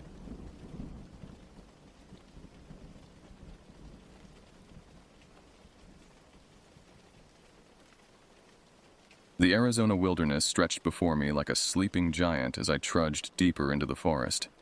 My boots crunched over pine needles and fallen branches, each step taking me further from civilization and deeper into Apache land. The military-issue compass I carried seemed to wobble indecisively in my palm, as if the very earth beneath these ancient pines rejected modern instruments. I am Tarek White Eagle Johnson, though the Army knows me simply as Sergeant Johnson. My grandfather was full-blooded Chiricahua Apache, my grandmother Navajo, and they raised me on stories of these mountains after my parents died in a car crash when I was 7. Now I found myself back among the whispering pines that had populated my childhood dreams, though under circumstances I never could have imagined. 3 days ago, I had been stationed at Fort Huachuca, running training exercises and counting the days until my next leave. Then came the summons from Colonel Hayes, a special reconnaissance mission requiring someone with unique knowledge of the terrain. The briefing had been vague. Reports of unusual activity in the Coronado National Forest, possible foreign surveillance equipment, a need for someone who could move invisibly and understand the land. "We need someone who won't set off alarms with the locals, Johnson," Hayes had said, eyeing my features. "Someone who blends in." I almost laughed. The colonel thought my Apache blood would make me invisible among the trees, as if my military training hadn't already stripped away whatever connection I once had to this land. But I needed the bonus pay. The apartment in Tucson wasn't going to fix its own leaking roof, and my sister's college tuition wasn't getting any cheaper. So I nodded, accepted my orders, and prepared for a solitary trek into the mountains. Now, as the sun sank lower behind the towering pines, I realized I had grossly underestimated this mission. The coordinates I'd been given led me to increasingly remote areas, far from any hiking trails. The trees grew taller here, their massive trunks forming cathedral-like spaces between them. Shafts of golden light pierced through the canopy, illuminating dancing motes of dust and pollen. I checked my GPS again. The signal was weakening, but my destination appeared to be just beyond the next ridge. Some part of me, the part that still remembered my grandfather's warnings, felt uneasy. This was old land, sacred land, not a place for military operations. "Respect the mountains," he had told me. "They are older than memory, and they remember everything." As darkness began to settle, I spotted a small cabin nestled against the base of a cliff face. It wasn't on any of my maps and appeared long abandoned. The wooden structure sagged in places, with moss growing up its northern side. It would provide shelter for the night, at least. I approached cautiously, weapon ready. The door hung partially open, creaking softly in the evening breeze. Inside, a layer of dust covered everything. A small table, a wood stove, a single bed with a rotted mattress. No signs of recent occupation. Still, something felt off. The dust on the floor seemed disturbed in places, and there was a faint scent I couldn't identify. Musty and animal-like, but unlike any game I'd encountered before. Setting up my sleeping bag in the corner farthest from the door, I prepared a cold dinner for my rations. No fire tonight, not until I understood exactly what I was dealing with. As I ate, I pulled out the mission brief again, studying its sparse details. But my mind kept wandering to memories of my grandfather's stories, of the things that dwelled in these mountains since before the Apache arrived, of shadows that walked upright, of places where the barrier between worlds grew thin. Just folklore, I told myself. Stories to keep children from wandering too far from camp. Yet as night fully descended and the forest around the cabin grew deathly quiet, no insects chirping, no nocturnal animals rustling, I couldn't shake the feeling that something was watching me from just beyond the cabin walls. Something large, something patient, something that had been waiting a very long time. Dawn broke reluctantly over the forest, gray light filtering through the cabin's single grimy window. I had barely slept, jolted awake throughout the night by sounds I couldn't identify, heavy footfalls circling the cabin, rhythmic tapping on the outer walls, and once, a low rumble that seemed to vibrate the very floorboards beneath my sleeping bag. I packed quickly, eager to continue toward my coordinates and complete this mission. The sooner I could return to base, the better. As I shouldered my pack, something caught my eye. A marking carved into the wooden beam above the door. It resembled a handprint, but elongated, with fingers too numerous and joints bent at impossible angles. My grandfather would have recognized it. He had shown me similar markings once on ancient stones near our family's land. Warning signs, he had called them. Boundaries not to be crossed. Outside, the morning air hung heavy with mist. I checked my GPS again, only to find the signal completely gone.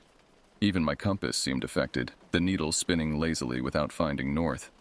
Cursing under my breath, I pulled out my paper map and oriented myself by the sun's position.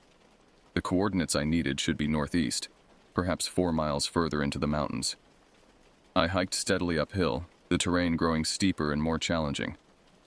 The forest changed character as I ascended, fewer pines, more twisted juniper and manzanita.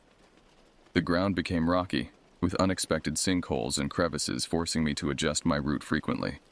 By midday, I came upon a small stream cutting through the mountainside. I paused to refill my canteen, grateful for the clean, cold water. As I knelt by the stream's edge, I noticed unusual tracks in the soft mud of the opposite bank. Wide, splayed impressions that resembled neither bear nor human, yet somehow suggested elements of both. My military training told me to document everything. I took photographs, placed my knife beside one print for scale. The impression was nearly 18 inches long, with what appeared to be 5 toes, though the front 2 seemed oddly fused. Whatever made it was heavy. The prints sank deep into the mud and moved on 2 legs, based on the stride pattern. I followed the stream upward, tracking the prints. They led toward a dark opening in the mountainside, a cave entrance partly concealed by overgrown brush. This had to be it, the location I'd been sent to investigate. According to my briefing, satellite imaging had detected unusual heat signatures emanating from this area, consistent with the energy output of surveillance equipment. The cave mouth yawned before me, a black slash in the mountain's face. The tracks led directly inside. Drawing my weapon and activating my flashlight, I stepped carefully into the darkness. The temperature dropped immediately. The air inside smelled of wet stone and something else, that same musky animal scent I'd detected in the cabin, but stronger here. My light revealed a passage that descended steeply into the earth, walls glistening with moisture. I moved cautiously, following the tracks deeper into the cave system. The passage widened into a chamber where stalactites hung like frozen daggers from the ceiling. My light couldn't reach the far walls, creating the unsettling impression that the space continued infinitely into darkness. Water dripped somewhere, the sound echoing oddly. As I advanced, my foot struck something that skittered across the stone floor. I directed my light downward. Bones. Hundreds of them scattered across the cave floor like fallen branches after a storm. Most appeared to be animal deer and elk, judging by the antler fragments, but some larger ones gave me pause. Their shape and size suggested something else entirely. In the center of the chamber stood what at first appeared to be a cairn of stones, but as I approached, I realized it was an arranged pile of skulls. Animal skulls formed the base, but crowning the macabre structure was something that turned my blood to ice water. A human skull, yellowed with age, with a neat circular hole drilled into its forehead. My grandfather had told me of this practice. Certain tribes once performed ritual trepanation on their dead, creating openings through which the spirit could escape. But this skull showed signs of something else. Deep scoring marks along the cranium that no stone tool could have made.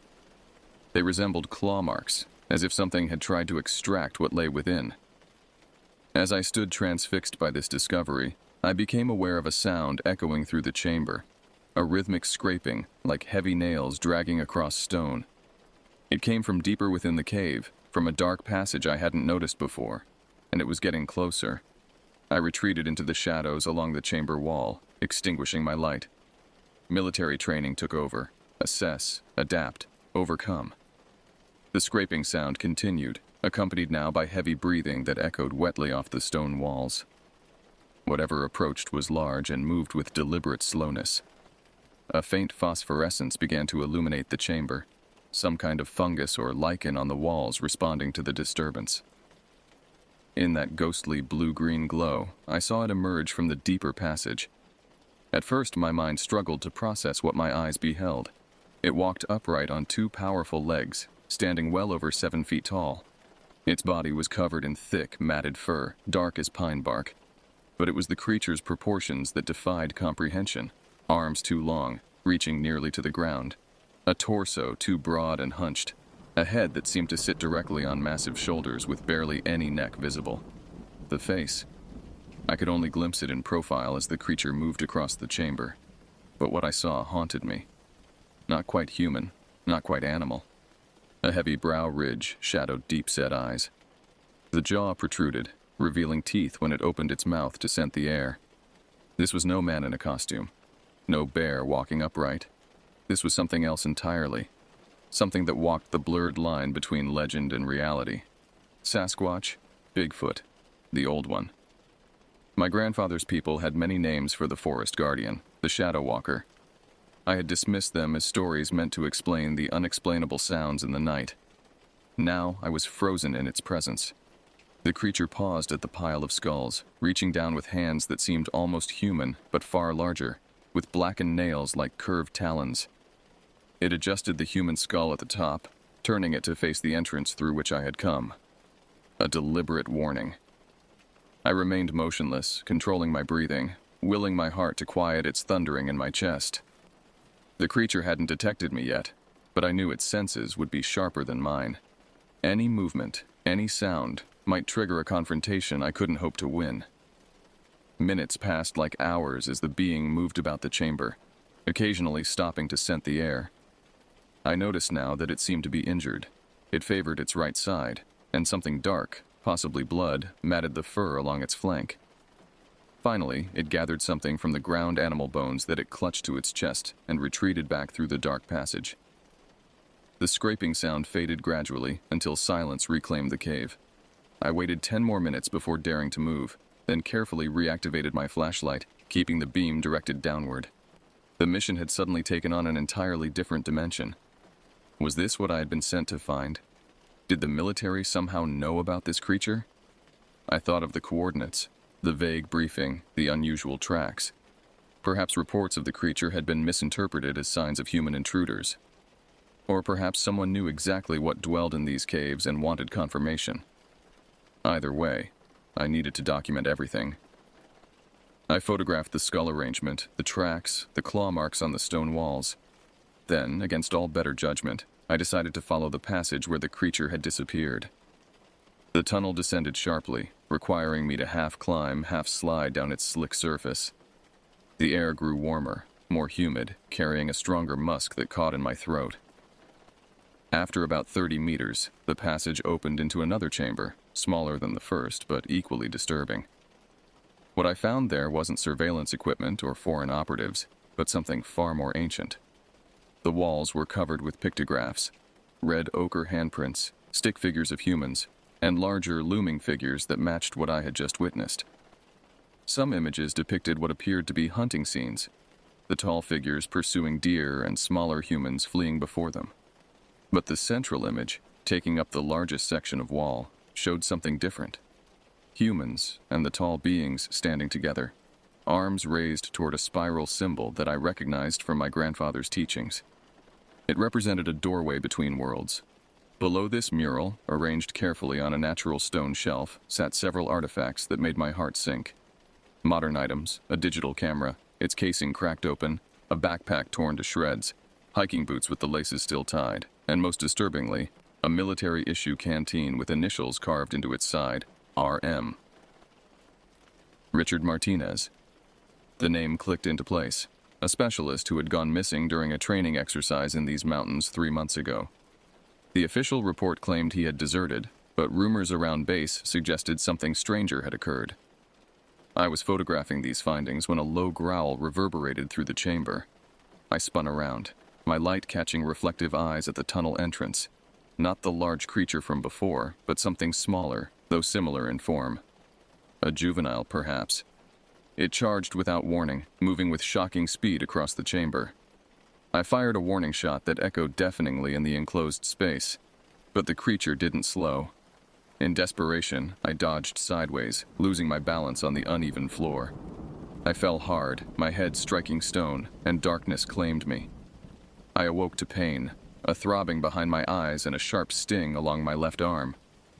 Disoriented, I reached for my flashlight, only to find it missing. But I wasn't in darkness. A strange, diffuse light illuminated my surroundings, emanating from what appeared to be jars of bioluminescent fungi positioned around what I now realized was a completely different cave chamber. Attempting to sit up, I discovered my situation had deteriorated significantly. My pack, weapon, and most of my equipment were gone. Worse, my left arm sported 3 parallel gashes from shoulder to elbow, hastily bound with what looked like strips of my own torn shirt. "Stay still," a voice whispered from the shadows. "They hear everything." I froze, squinting toward the source. A figure emerged, human, male, bearded and gaunt. His clothes hung in tatters, and his eyes held the wild look of someone who had spent too long in darkness. "Martinez?" I ventured. He flinched at the name, then nodded slightly. "What's left of him? They sent you to find me?" "No," I admitted. "I didn't even know you were here. I was sent to investigate possible surveillance equipment." Martinez laughed, a dry, broken sound. "That's their cover story. They know what's out here. They've always known." He moved closer, and I could see how emaciated he had become. His right leg dragged slightly, badly healed from some previous injury. "How long have you been down here?" I asked. "I stopped counting after 50 days, he replied. "Time works differently in their territory. You crossed the boundary, same as I did." "Their territory? The creatures?" "Not creatures." Martinez cut me off sharply. "People. Ancient people. The first people, if you believe their stories. They were here before us. Before the Navajo. Before the Apache. They retreated underground when humans became too numerous." I thought of my grandfather's stories again. Tales of the ancient ones who dwelled in the hollow places beneath the mountains. Stories I had dismissed as mythology, designed to explain natural phenomena or enforce tribal boundaries. "How do you know all this?" I asked. Martinez pointed to his temple. "They showed me. They can put thoughts in your head. Images. Not words exactly, but you understand anyway." He shuddered. "It's why they take the skulls. It helps them connect." My stomach churned at the implication. "Are they going to kill us?" "If they wanted us dead, we wouldn't be talking now," Martinez said. "They're curious. We're different from the others who've wandered in. Military training, maybe, or because we didn't run." I examined our prison more carefully. The chamber was roughly circular, perhaps 15 feet in diameter, with a single entrance blocked by what appeared to be a crude door fashioned from interwoven branches and animal hide. The walls glistened with moisture, and strange symbols had been scratched into the stone, similar to those I'd seen in the pictograph chamber. "Have you tried to escape?" I asked, keeping my voice low. Martinez's eyes darted nervously to the door. 3 times. Made it to the surface once. That's how I got this." He gestured to his damaged leg. "There's a whole network of tunnels, stretching for miles under the mountain. Some natural, some carved out over centuries. They know every passage. We don't." A scraping sound outside the chamber silenced us both. Martinez retreated to the shadows, motioning for me to lie down and feign unconsciousness. I complied, closing my eyes to slits, watching through my lashes as the branch door swung open. The creature that entered was the smaller one that had attacked me, its movements more agile than the larger being I'd encountered earlier. It carried something in its arms. My pack, I realized, which it dropped unceremoniously in the center of the chamber. Then, to my astonishment, it spoke. The sounds weren't English or any human language I recognized. They resembled something between animal grunts and the clacking of stones, yet they carried distinct patterns, communication, not random noise. When neither of us responded, the being approached me directly. I fought to remain still as it crouched beside me, its musky scent overwhelming. A hand, too large, too strong, with fingers too long, gripped my injured arm, unwinding the makeshift bandage. Through barely open eyes, I watched as it examined my wounds, then reached into a pouch at its waist, withdrawing a handful of green paste that it applied to the gashes. The substance burned initially, then went curiously numb. The being rewrapped my arm with fresh material. Not my shirt this time, but some kind of soft, fibrous plant matter. Throughout this procedure, it continued making those clicking, guttural sounds as if speaking to itself. When it finished, it turned toward my pack, rummaging through the contents. It removed my camera, turning the device over curiously before setting it aside. Next came my military ID and documents, which it studied intently. Finally, it extracted my satellite phone, which it examined briefly before crushing the device effortlessly in one hand. Message received, no calling for help.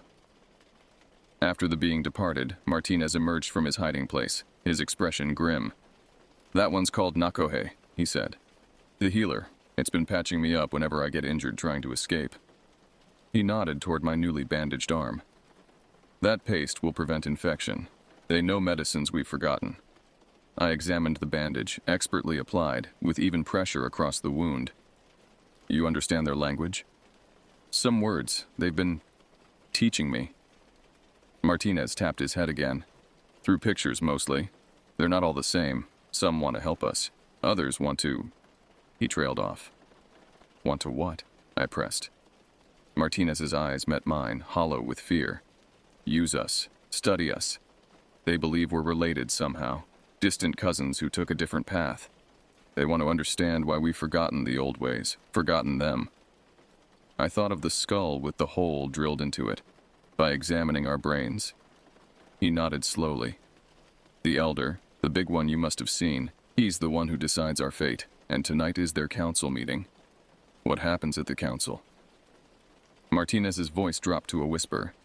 "They decide which of us lives, which of us joins the skull pile, and which of us becomes like them." "Becomes like them? What does that mean?" But Martinez had retreated into himself, rocking slightly, his eyes unfocused. Whatever he had witnessed during his captivity had broken something fundamental within him. As I sat back against the cold stone wall, I realized the true nature of my mission was likely known to my superiors all along. I wasn't sent to find surveillance equipment. I was sent to find answers. Answers about what happened to Martinez. Answers about what lurked in these mountains. And I had found those answers, though I now doubted I would ever live to report them. Hours passed in tense silence. Martinez alternated between periods of lucidity, where he shared fragmented information about our captors, and stretches of withdrawn catatonia where he simply stared at the luminescent fungi, mumbling to himself.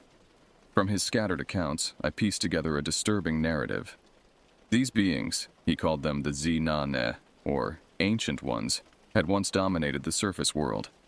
They were intelligent, with complex social structures and their own form of spirituality centered around what Martinez described as the knowledge in blood and bone. As humans proliferated, the Z-Na-Ne retreated underground, emerging only at night to hunt and gather. They considered certain territories, particularly caves and mountain passes, sacred boundaries between their world and ours. Trespassers were rarely tolerated. "Why keep us alive?" I asked during one of Martinez's clearer moments. "Some believe we carry old memories in our blood," he explained. "Memories of when our kinds lived together. The elder wants to extract these memories." "Through trepanation," I murmured, remembering the skull. Martinez nodded grimly. "Not all survived the process." I examined our prison more methodically, searching for weaknesses. The door, despite its primitive appearance, was secured from the outside with a mechanism I couldn't reach. The walls offered no alternative exits, solid stone with no fissures large enough to exploit. "What about your radio?" Martinez asked suddenly. "Did they take it?" I patted my pockets, realizing with a surge of hope that they hadn't found my backup communication device, a small emergency transmitter concealed in a hidden pocket of my combat pants. Standard issue for solo reconnaissance missions, it couldn't send voice messages but could transmit an emergency signal with GPS coordinates. "I've still got the emergency beacon," I told him, "but we'd need to get closer to the surface for the signal to reach anyone." Martinez's eyes widened. "Tonight might be our only chance. During council, most of them gather in the central chamber. The passages are less guarded." Before I could respond, footsteps approached, heavier than before. We both retreated to opposite sides of the chamber as the door swung open, revealing the massive figure I'd first encountered by the skull pile. The Elder. It ducked to enter, its immense frame filling the space. In the bioluminescent light, I could see its features more clearly. A face that seemed to blend human and primate characteristics, yet was somehow neither. Deep-set eyes regarded us with unmistakable intelligence beneath a sloping forehead. Its mouth, when it opened, revealed teeth designed for an omnivorous diet, both flat molars and sharp canines. But most disturbing was its hands. Too articulated for an animal, with opposable thumbs and elongated fingers ending in thick, curved nails. Hands designed for tool use, for creation and destruction alike. The Elder carried a staff adorned with feathers, bones, and what appeared to be electronic components. Circuit boards and wiring that I recognized from modern devices. It pointed this staff at Martinez first, then at me, making those same guttural, clicking sounds I'd heard from the smaller one. To my shock, Martinez responded in kind, awkward approximations of the same language, his human vocal cords struggling with sounds they were never designed to produce. The Elder listened, then approached me directly. It reached out with one massive hand, and before I could react, pressed 3 fingers against my forehead. Pain exploded behind my eyes. Not physical pain, but a searing mental invasion that felt like ice picks driving into my brain. Images flooded my consciousness. Ancient forests untouched by human hands. Beings like the Elder gathering around fires, crafting tools. The arrival of the first human tribes. Conflict, blood, retreat underground. Centuries passing in darkness. Modern humans with machines, drilling, excavating, desecrating. Fear, anger, resolution. When the Elder withdrew its hand, I collapsed to my knees, gasping. The message had been unmistakable. A condensed history, a warning, and a judgment all conveyed in seconds. The Elder made a final pronouncement. Longer, more complex sounds, then departed, securing the door behind it. "What did it say?" I asked when I could speak again. Martinez's face had gone ashen. "Council begins at moonrise. Will be presented for judgment." He swallowed hard. "The Elder senses Apache blood in you. It believes you might carry older memories, memories of when our peoples made peace. And that's good? It means they might not kill you outright." Martinez looked away. "But they'll still want what's in your head." Night was approaching. I could sense it even underground, a subtle shift in the air. If Martinez was right, our window for escape would come during the council meeting, when attention was focused elsewhere. I retrieved the emergency transmitter from my hidden pocket, a device no larger than a lighter, with a single button protected by a safety cap. "We need a distraction," I said, formulating a plan. Something to draw them away from the passages leading to the surface. Martinez's gaze fell on the jars of bioluminescent fungi. "These are sacred to them," he said.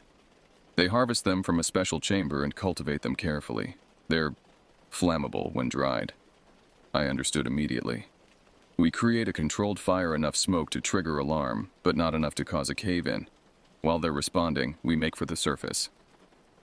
For the first time, a spark of hope appeared in Martinez's haunted eyes. "The path to the surface requires passing through the central chamber where they'll be gathering. There's another way, longer, through narrower passages, but I think I remember it."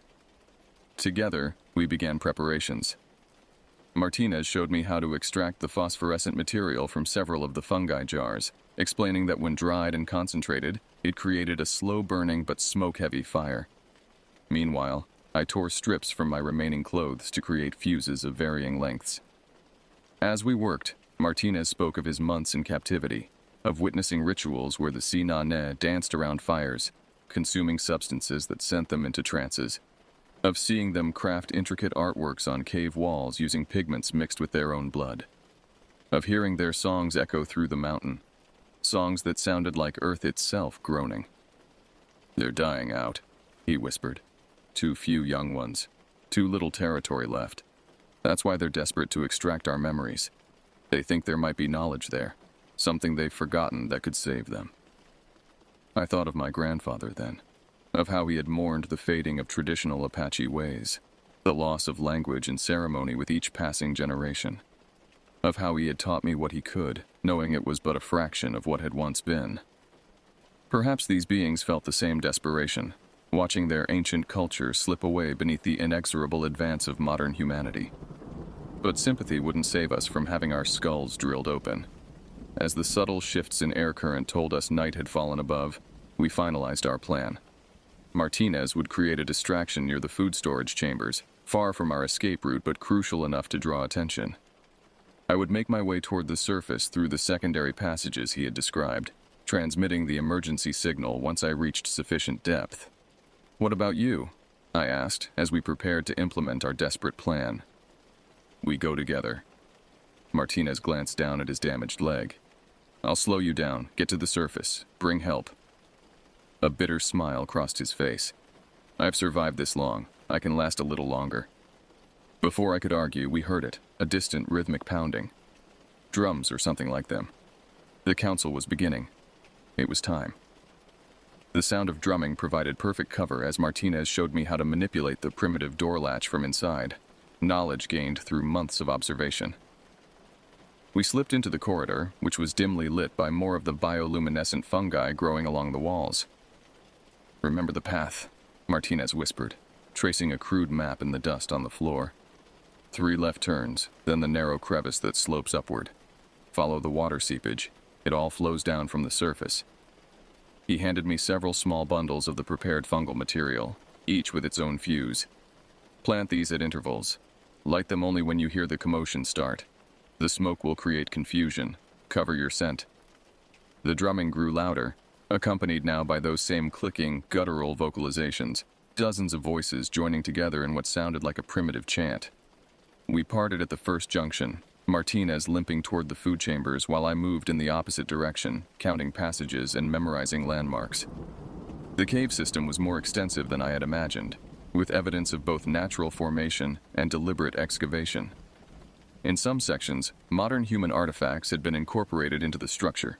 Pieces of mining equipment, railroad spikes, even what appeared to be parts from a crashed aircraft, all repurposed to reinforce tunnels or create drainage systems. I planted the fungal bundles as instructed, tucking them into crevices at key junctions. The air grew progressively cooler as I ascended, giving me hope that I was indeed moving toward the surface. After navigating the 3rd left turn, I encountered the narrow crevice Martinez had described, barely wide enough for me to squeeze through sideways. It angled upward at about 45 degrees, with small hand and footholds worn into the stone. Evidence that this passage saw regular use. I was halfway up this crevice when I heard it. A distant roar followed by alarmed calls echoing through the cave system. Martinez had sprung his distraction. I quickly lit the fuses on my planted bundles using the waterproof matches from my survival kit, then continued upward with renewed urgency. Within minutes, the acrid smell of the burning fungus filled the passage, producing thick smoke that hugged the ceiling above me. The crevice opened onto a higher tunnel where I could stand upright again. Water trickled down one wall, a good sign according to Martinez's instructions. I followed it upward, moving as quickly as stealth allowed. Suddenly, ahead of me, a shadow moved. I froze, pressing myself against the wall, but it was too late. One of the smaller Tzinane, not much taller than a human but broader, stronger, stood blocking the passage. It carried no weapons but didn't need them. Its natural strength would be more than sufficient. For a moment, we simply stared at each other. Then, to my astonishment, it stepped aside, gesturing upward with one long arm. Help from an unexpected quarter? Or a trap? I had no choice but to proceed, edging past the being cautiously. It made no move to stop me, instead pointing more insistently toward the passage ahead and uttering a single, urgent sound. I continued upward, hearing the creature fall in behind me, not pursuing, but following at a distance. The passage widened gradually, with thicker water flow and, most encouragingly, the first hints of fresher air. When I reached a chamber with a high ceiling lost in darkness, I activated the emergency transmitter, praying the signal would penetrate enough rock to reach the surface.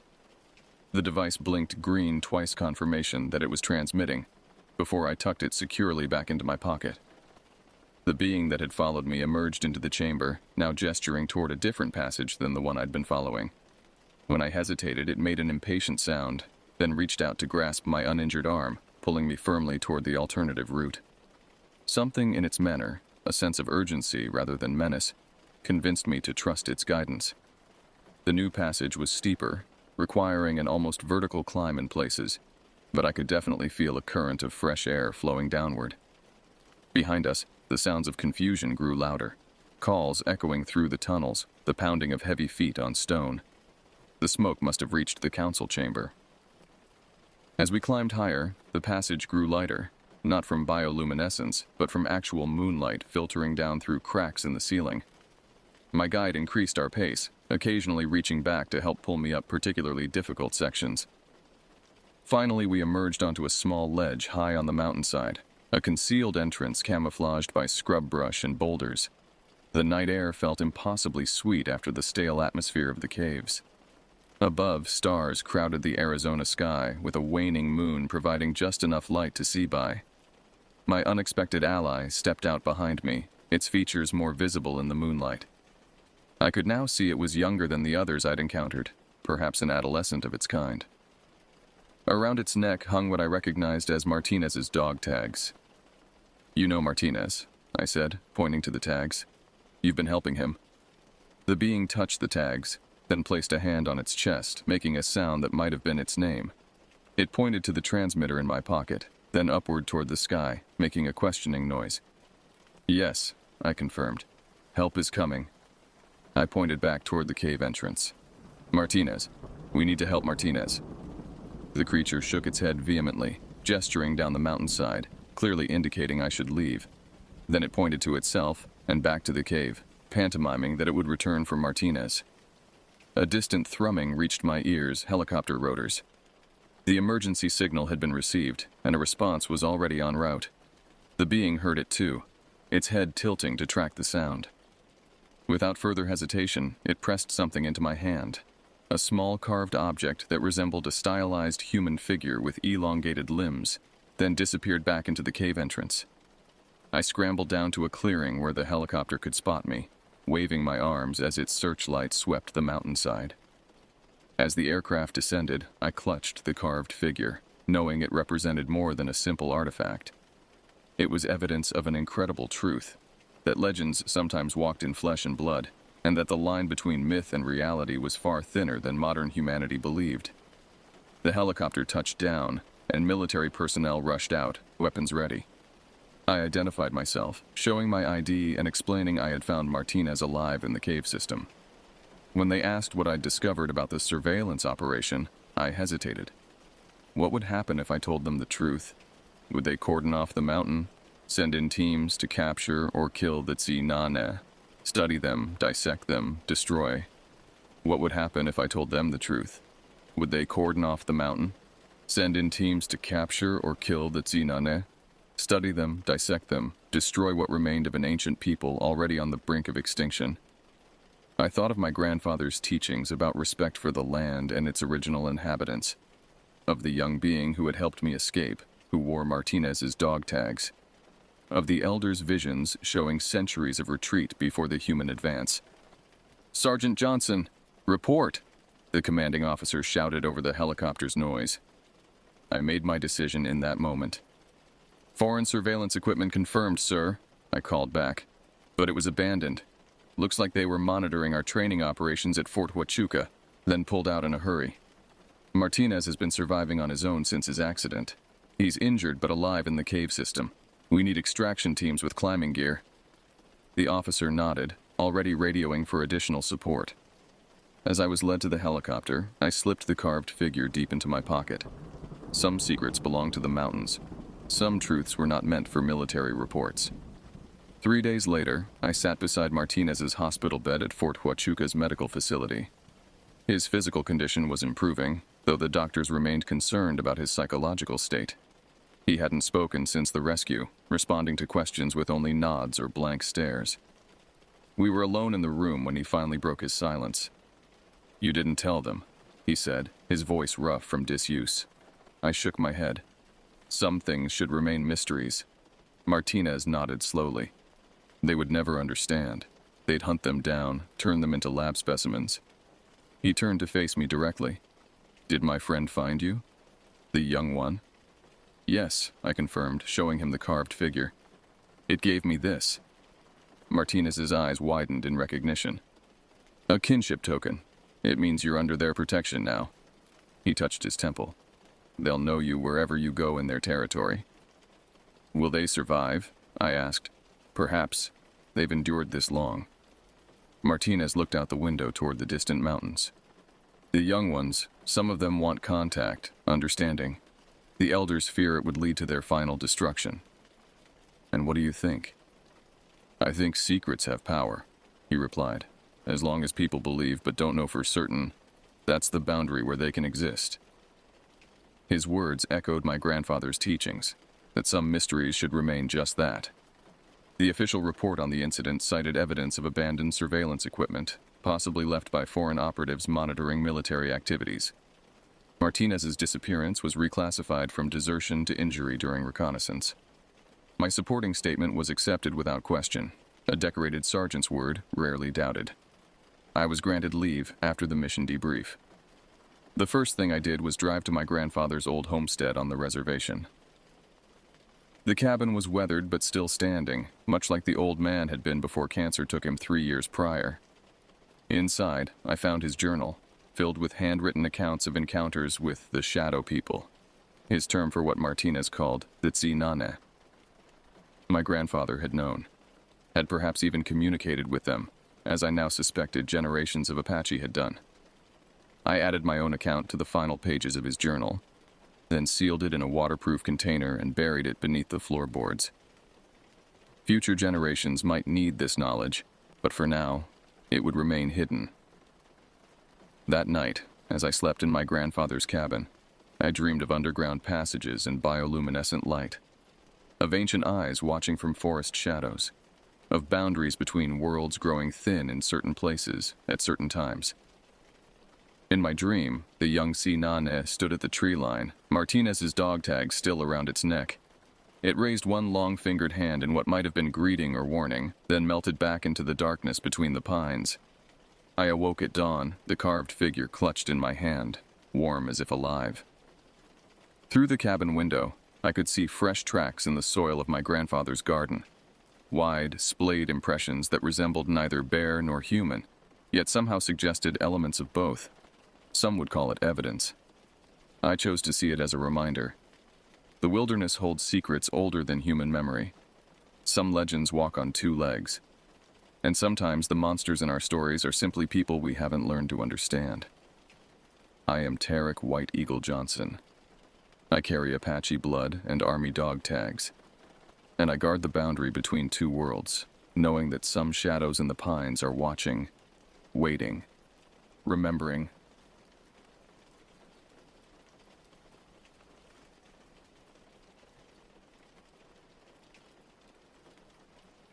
I was so sure it would be the perfect day for a winter hunt. The kind of morning that promises something special. January 27th, 2022, marked in my calendar weeks in advance. The forecast had predicted ideal conditions. Light snowfall overnight with clear skies by dawn. Perfect tracking conditions, perfect visibility. The car ride to Harrisville State Park felt oddly quiet, except for the heater rattling against the cold and my German Shepherd Jax panting in the back seat. Every few miles, I glanced over my shoulder to make sure he was as fired up as I was. He always seemed to know when we were headed somewhere with open space and fresh air. "Today's the day, buddy," I said, reaching back to scratch behind his ears. His tail thumped against the seat in response. "We'll bring home something good." I'd been coming to these woods since I was a kid, tagging along with my uncle. Back then, I was just the pack mule, carrying equipment and listening to hunting stories that grew more elaborate with each telling. Now at 33, I had stories of my own, none quite as impressive as Uncle Roy's, but I was working on it. My truck's tires crunched through the fresh snow as I pulled into the nearly empty parking area. Only one other vehicle occupied the lot, an old blue pickup parked near the trailhead sign. Early bird, I thought, hoping they'd headed in a different direction. I preferred solitude on hunting days. Stepping onto the snow at the trailhead, I noticed how it sparkled under a low gray sky. A deep hush hung over everything. No birds calling, no rustling of leaves, just the crunch under my boots. The crisp bite in the air made me shiver, but I was too eager to let it bother me. Jax tugged at the flimsy, retractable leash, sniffing and pawing at the ground, as if he already had a lead on something. I tried not to think about how cheaply made that leash felt in my hand. I should have invested in a proper lead, the kind designed for working dogs, not the discount store variety I'd grabbed on impulse. The plastic handle was already showing stress marks from previous outings, but I'd convinced myself it would hold for one more trip. "Easy, Jax," I murmured, adjusting my rifle strap across my shoulder. The weight of it felt reassuring, a connection to generations of hunters before me. I checked my pocket for extra ammunition and made sure my hunting knife was secure on my belt. The forest opened before us like a scene from a winter postcard. Fresh powder blanketed the ground, unmarred except for the occasional rabbit track or deer trail. Barren tree branches stretched toward the sky, their dark silhouettes stark against the snow. In the summer, these woods teemed with hikers and families. In winter, they became a different world altogether, silent, primal, and sometimes unforgiving. I breathed deeply, filling my lungs with the clean, sharp air. This was what I needed after months of being cooped up in my small accounting office, staring at spreadsheets until my vision blurred. Out here, surrounded by wilderness, I felt more like myself. Everything seemed serene at first, but I remember spotting strange canine tracks in the snow. They looked a bit larger than the usual fox prints I'd seen around these parts. My pulse quickened, and I could sense Jax honing in on the scent. In that moment, I convinced myself it was just a stray dog, or maybe a coyote passing through. Michigan winters can turn even familiar animals into elusive shadows.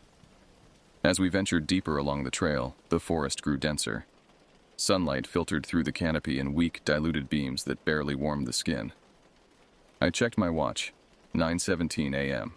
We had plenty of daylight ahead of us, though in winter, the sun always seemed to race toward the horizon faster than expected. Jax's energy rose, and a little voice in the back of my mind warned me to keep calm. Instead, I started talking him up, telling him to find whatever's out there. It was an idiotic move. He was already excited, and my words only fueled his enthusiasm. Before I knew it, the plastic handle of that bargain leash started to bend. I gripped it tighter, but Jax gave one mighty pull, and the cord snapped. In the blink of an eye, he darted off between the trees, paws kicking up clouds of powder. "Jax!" I shouted, my voice sounding strangely muffled in the snow-laden air. "Jax, come!" The only response was the fading sound of his excited barking as he disappeared into the underbrush. I stood frozen, watching the spot where he'd vanished, suddenly aware of how alone I was. The temperature seemed to drop several degrees in an instant. I reached for my phone, thinking I should mark my location before going after him. The screen showed no service, not unusual for these parts. I tucked it away, cursing under my breath. I'd trained Jax to return to my whistle, but in his current state of excitement, I doubted he'd hear it, let alone obey. The beginnings of real worry crept into my mind. Jax was a domesticated animal, not a wild hunter. If he encountered something dangerous, a coyote, a bear, or even a territorial buck, he wouldn't know how to handle himself. The thought of him injured somewhere in these vast woods made my stomach lurch. I shouldered my rifle more securely and started after him, following his tracks in the fresh snow. I'd come to hunt, but suddenly the day had transformed into something altogether different, a desperate search for my companion.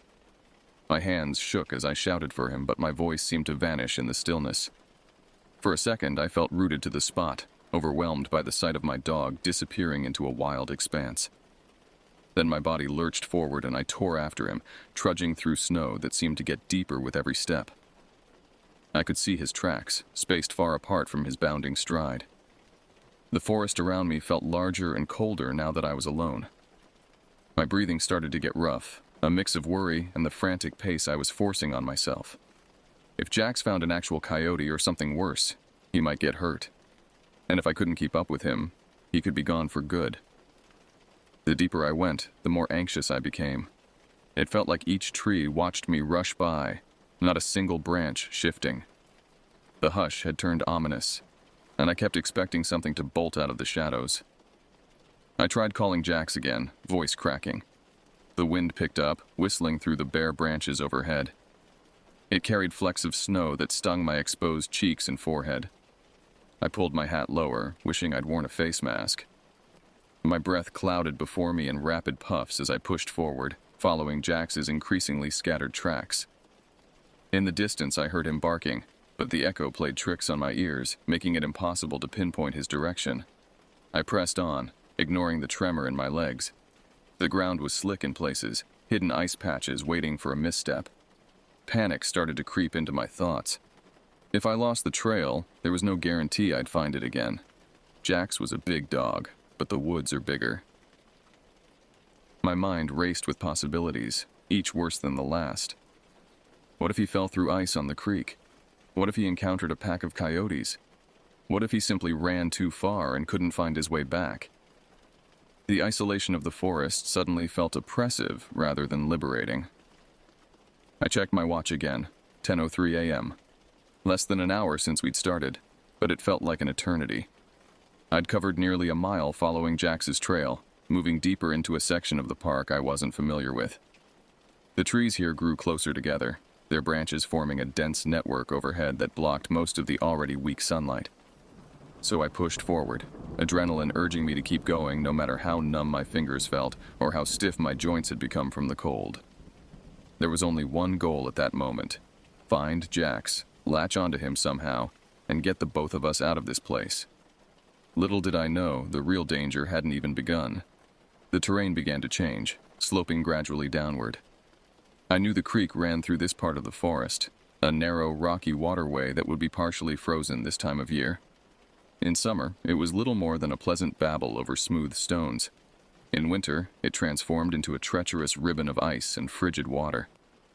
I slowed my pace, trying to regain control of my breathing. The exertion had me sweating beneath my layers, a dangerous condition in cold weather. If I pushed too hard and soaked my clothes with perspiration, hypothermia would become a real threat when I eventually stopped moving. Jax's barking grew louder, more insistent. He had found something. I quickened my pace again, recklessness overtaking caution. I caught a glimpse of Jax darting onto a narrow, half-forgotten trail that ran along the creek. Even though I'd been here in the summer, everything looked completely foreign under so much snow. My boots hit patches of ice more than solid ground, and the edges of the path were dangerously slick. But I barely thought twice. I needed to catch up before he vanished for good. The slope ahead was brutal. I tried to walk carefully, but Jax was already bounding up ahead, his tracks spaced too far apart for me to match in a normal stride. I hurried, and my foot slid on a hidden patch of ice. 1 minute I was upright, the next I was hitting the ground so hard it jarred my teeth. My lungs seized up. My vision blurred around the edges. Instinct made me twist, trying to dig my hands into the snow, but I was on a downhill slide. Every rock and jutting root bruised me on the way down. I reached out for anything to stop the momentum. My fingers brushed something, a branch maybe, but it snapped instantly.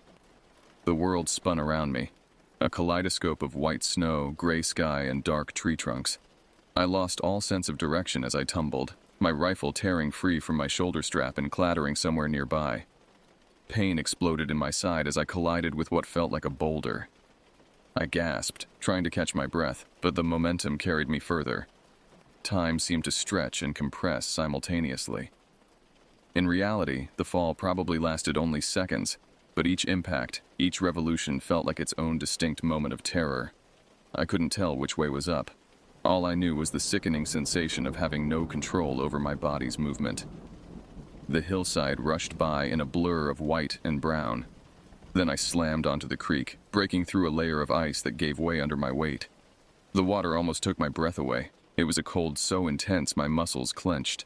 The shock shot through my limbs, making it hard to think straight. Struggling onto all fours, I felt the stream creeping up my elbows. My jacket and pants soaked it up like a sponge. The creek wasn't deep, perhaps 2 feet at its center, but the temperature was brutal.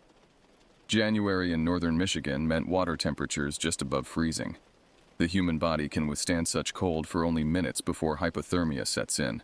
One wrong move, and I'd submerge my entire body in that freezing mess. With a desperate push, I managed to get my torso onto thicker ice near the bank, then crawled until I was clear of the water. That's when the pain in my leg flared up. My pant leg was torn and blood was staining the snow. I tried to stand, wincing as my knee threatened to buckle. There was a sharp, pulsing throb like a warning light in my brain. I looked up the slope I'd just descended. It wasn't particularly steep, but the combination of ice and snow had made it treacherous. My rifle lay about halfway up, partially buried in snow. I'd need to retrieve it, but first I had to assess the damage to my leg. I remember thinking that I'd be in deep trouble if an animal picked up the scent of fresh blood. With my luck, there might be a hungry coyote lurking in the distance, watching for an easy meal.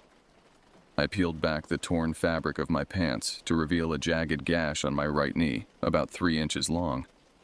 It wasn't dangerously deep, but it was bleeding steadily. I scooped up a handful of clean snow and pressed it against the wound, gritting my teeth against the sting. The cold would help constrict the blood vessels at least. Looking around, I realized I'd lost my bearings completely. The creek stretched in both directions, curving out of sight among the trees. The sun was hidden behind uniform gray clouds, offering no directional guidance. My phone was still in my pocket, but when I pulled it out, the screen remained dark. The impact or the water had killed it. Panic threatened to overwhelm me. I was injured, soaking wet in freezing temperatures with no communication and no clear path back to civilization. And my dog was still missing. Jack showed up, completely unfazed, panting like he'd just had the time of his life. Relief washed over me, but anger flickered too. I couldn't handle him bolting again, so I grabbed the broken cord from his side and tied it around my wrist. "Where the hell have you been?" I rasped, my voice shaking with cold and relief. He just wagged his tail, oblivious to my predicament. In his mind, this was all part of a grand adventure. For me, it was rapidly becoming a nightmare. My fingers shook from the cold, and it felt like the wind was trying to slice through every layer of clothing I had on. I knew I needed to move, to get circulation flowing through my extremities. Hypothermia was the immediate threat. Wet clothes in winter conditions could kill faster than almost anything else in these woods. I looked at my watch again, surprised to find it still working, 10:37 a.m. The fall and its aftermath had consumed barely half an hour, though it felt like hours had passed. I still had daylight, but my situation was precarious. Climbing up the bank became a test of will. The snow soaked into my gloves each time I touched the ground, and I was limping so badly I had to half-drag my leg. I managed to retrieve my rifle, brushing off the snow and checking for damage. The scope seemed intact, a small mercy. I tried to orient myself, searching for landmarks. The park covered nearly 2,000 acres, and I'd wandered well off the marked trails. The creek might lead to a more traveled area, but following it would mean slower going. The alternative was striking out directly through the woods, hoping to intersect a trail. I decided to climb to higher ground first, to get a better view. Each step sent pain shooting through my injured knee, and my wet clothes had begun to freeze in places, becoming stiff and even more uncomfortable. Jack stayed close now, sensing perhaps that something was wrong. When I reached a small clearing at the top of a rise, I paused to catch my breath. The landscape spread out before me, an endless sea of trees, their dark trunks stark against the snow. No sign of trails, roads, or structures, just wilderness stretching in every direction. A new wave of fear washed over me. I was more lost than I'd initially thought. The familiar paths I'd traveled hundreds of times might as well have been in another country. Winter had transformed everything, erasing the markers I relied on during warmer months. It must have been 2 miles or more back to the car, but it felt like crossing some frozen wasteland. The quiet of the woods did nothing to calm me. Every crack of an ice-laden branch overhead made me flinch, and I kept checking behind me, convinced something might step out from the trees. I tried to remember the basics of wilderness survival. Priority 1, find shelter. Priority 2, build a fire. But my matches were soaked, my lighter somewhere in the snow where I'd fallen. Besides, I wasn't stranded in remote wilderness, I was in a state park. There had to be a way out. I decided to head in what I hoped was a northerly direction, where the main trail should be. Each step was agony, but standing still meant certain hypothermia. My wet jeans had begun to freeze, creating a bizarre stiffness that made walking even more difficult. Time seemed to stretch and contract. The gray sky offered no clues about the hour. Only my watch, which I checked compulsively, told me that minutes were indeed passing. Jack stayed by my side, occasionally looking up at me with what seemed like concern. The cord around my wrist was a lifeline now, keeping us together. My thoughts grew increasingly scattered, a bad sign. I knew hypothermia affected cognitive function first. I forced myself to focus, to put one foot in front of the other. Just keep moving. Just keep moving. When I finally spotted the faint outline of the parking lot, my throat tightened. That battered old car looked like the only safe place on earth. I nearly collapsed against it, fumbling for my keys, my wet gloves making it impossible to grip anything. Jax hopped in the back seat on his own, tail wagging, while I cranked the heater and peeled off my soaked jacket. I threw my rifle onto the floor, realizing there was no way I'd be firing any shots in this condition. My hands were numb, and I was still bleeding. The digital clock on the dashboard read 12:23 p.m. Nearly 3 hours had passed since we'd set out. It felt like days. The first aid kit was tucked under the passenger seat, and I tore into it like a lifeline, bandaging my knee with unsteady hands. Warm air finally blasted from the vents, but my teeth kept chattering, and I couldn't stop replaying each second of that descent down the hill. I peeled off my frozen gloves, wincing as circulation returned to my fingers in painful tingles. My hands were pale, with alarming white patches on several fingertips, the early signs of frostbite. I held them directly in front of the heating vent, enduring the burning sensation as they slowly warmed. The bleeding from my knee had slowed, but the wound needed proper cleaning and probably stitches. My entire right side ached from the impacts during the fall. I'd be a mass of bruises tomorrow, assuming I made it to tomorrow. I reached for a bottle of water I'd left in the cup holder, my throat suddenly parched. The liquid was ice cold, but felt like life itself flowing down my throat. I offered some to Jax, who lapped eagerly from my cupped palm. Looking out at the woods through the steaming windshield, I felt a strange mix of emotions: relief at my escape, anger at my own carelessness, and a new respect for the power of nature. Those trees that had seemed so peaceful, so inviting just hours ago, now looked menacing, as if they'd been waiting to claim me. I needed to get to urgent care. The gash in my knee required professional attention, and I needed to be checked for hypothermia. The nearest medical facility was in Harrisville, about 20 minutes away. I wasn't sure I could drive safely, but I had no choice. Eventually I drove away, the engine's hum mixing with the rush of thoughts in my head. Jack settled in, eyes half closed. I kept glancing at him through the rearview mirror, feeling a jumbled mess of relief, anger, and gratitude. That stretch of creek could have become my grave if I'd hit my head or gone under the ice. The miles slipped by in a haze of slush and salted roads. I kept thinking how close I'd come to not making it out. One broken leash, one moment of distraction, and suddenly nature had me in its teeth, ready to swallow me whole. The urgent care facility was busy with the usual winter casualties: broken wrists from ice falls, children with severe colds, elderly patients with breathing difficulties. I sat in the waiting room, still shivering despite the building's warmth. Jax had to stay in the car, where I'd left the engine running for heat. I checked on him through the window every few minutes, irrationally afraid he might disappear again. When the doctor finally examined me, his expression was grave. "You're lucky," he said, cleaning my wound with antiseptic that stung worse than the initial injury. "Another hour out there in wet clothes and we'd be treating you for severe hypothermia. As it is, you have mild frostbite on your fingers and early hypothermia." He sutured my knee, 7 stitches in total, and wrapped it in clean bandages. "Stay off it for a few days," he advised, "and no more winter hikes alone." I didn't tell him I hadn't been alone. Somehow, explaining about Jax felt like admitting to a deeper failure, that I couldn't even control my own dog, let alone navigate the wilderness safely. The prescription for antibiotics and pain relievers felt like a tangible reminder of my mistake. I paid the bill, grimacing at the cost. Another consequence of my poor judgment. Back in the car, Jax greeted me with his usual enthusiasm. I scratched behind his ears mechanically, my mind still processing the events of the day. I knew I'd need to get my leg checked out. I needed dry clothes and something hot to drink. More than anything, though, I needed to get home, to let the warmth of the house chase away the memory of that frigid water. The drive home was longer than usual, or perhaps it just felt that way.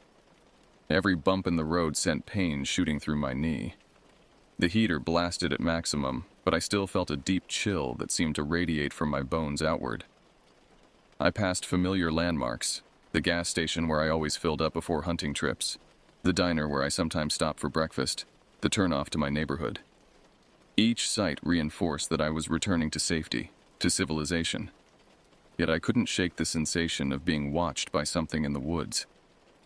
By the time I pulled into my driveway, I was exhausted, both physically and mentally. I couldn't decide if I felt lucky or just plain foolish. The house looked like a sanctuary, warm lights glowing in the windows, smoke curling from the chimney where I'd left a fire banked that morning. Jax bounded from the car as soon as I opened the door, eager to return to familiar territory. I followed more slowly, each step a reminder of how close I'd come to disaster. Inside, the warmth enveloped me like an embrace. I peeled off my damp clothes, leaving them in a heap by the door. A hot shower washed away the physical remnants of the ordeal, but the memory remained vivid. The sensation of falling, the crack of ice, the mind-numbing cold of the water. Later, wrapped in a blanket on the couch with Jax at my feet, I sipped hot tea and contemplated how quickly things had spiraled out of control. One moment I was a confident hunter in familiar territory, the next I was fighting for survival. That night, sleep came in fitful bursts. Every time I closed my eyes, I felt myself falling again, heard the crack of ice, felt the shocking cold of the creek water. I'd jolt awake, heart racing, to find Jax watching me with concerned eyes from his bed in the corner.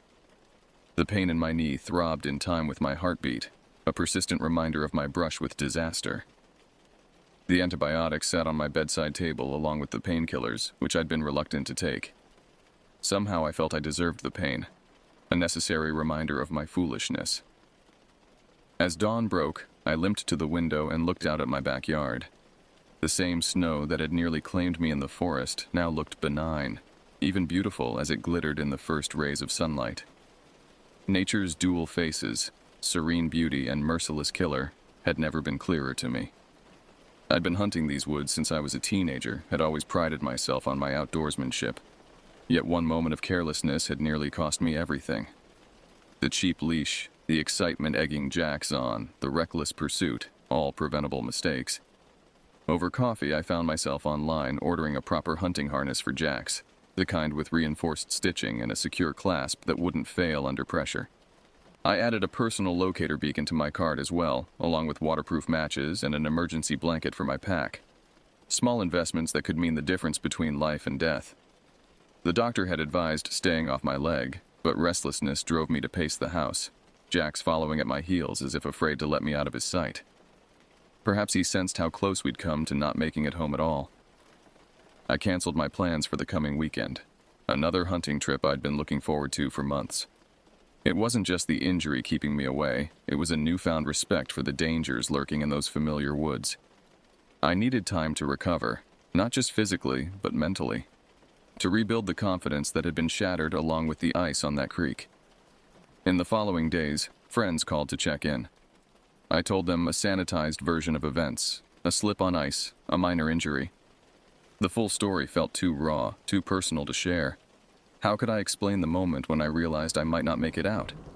The primal fear that had gripped me as I crawled from that freezing water, the desperate trek back, each step a battle against pain and cold. A week later, my knee was healing well, though the doctor warned I might feel twinges in cold weather for years to come, a permanent souvenir of my misadventure. The frostbitten patches on my fingers had peeled, revealing new, tender skin beneath. I limped to my front door, Jax by my side, vowing I'd never let a scrap of cheap plastic determine our fate again. The forest would be waiting when I was ready to return. not as a conquered territory, but as a powerful force deserving of respect and careful preparation. Winter hunts aren't games, and careless decisions can turn a simple outing into a nightmare. Nature doesn't care about experience or confidence. It simply exists, indifferent to human folly. This lesson, etched into my memory and my flesh, would guide every future venture into the wilderness. As I scratched Jax behind the ears, watching snowflakes begin to fall outside my window, I felt a complex mixture of gratitude for our survival and humility in the face of forces far greater than myself. I had entered those woods as a hunter, confident and prepared, or so I thought. I had emerged as something else, a student perhaps, with a newfound appreciation for the thin line between adventure and disaster.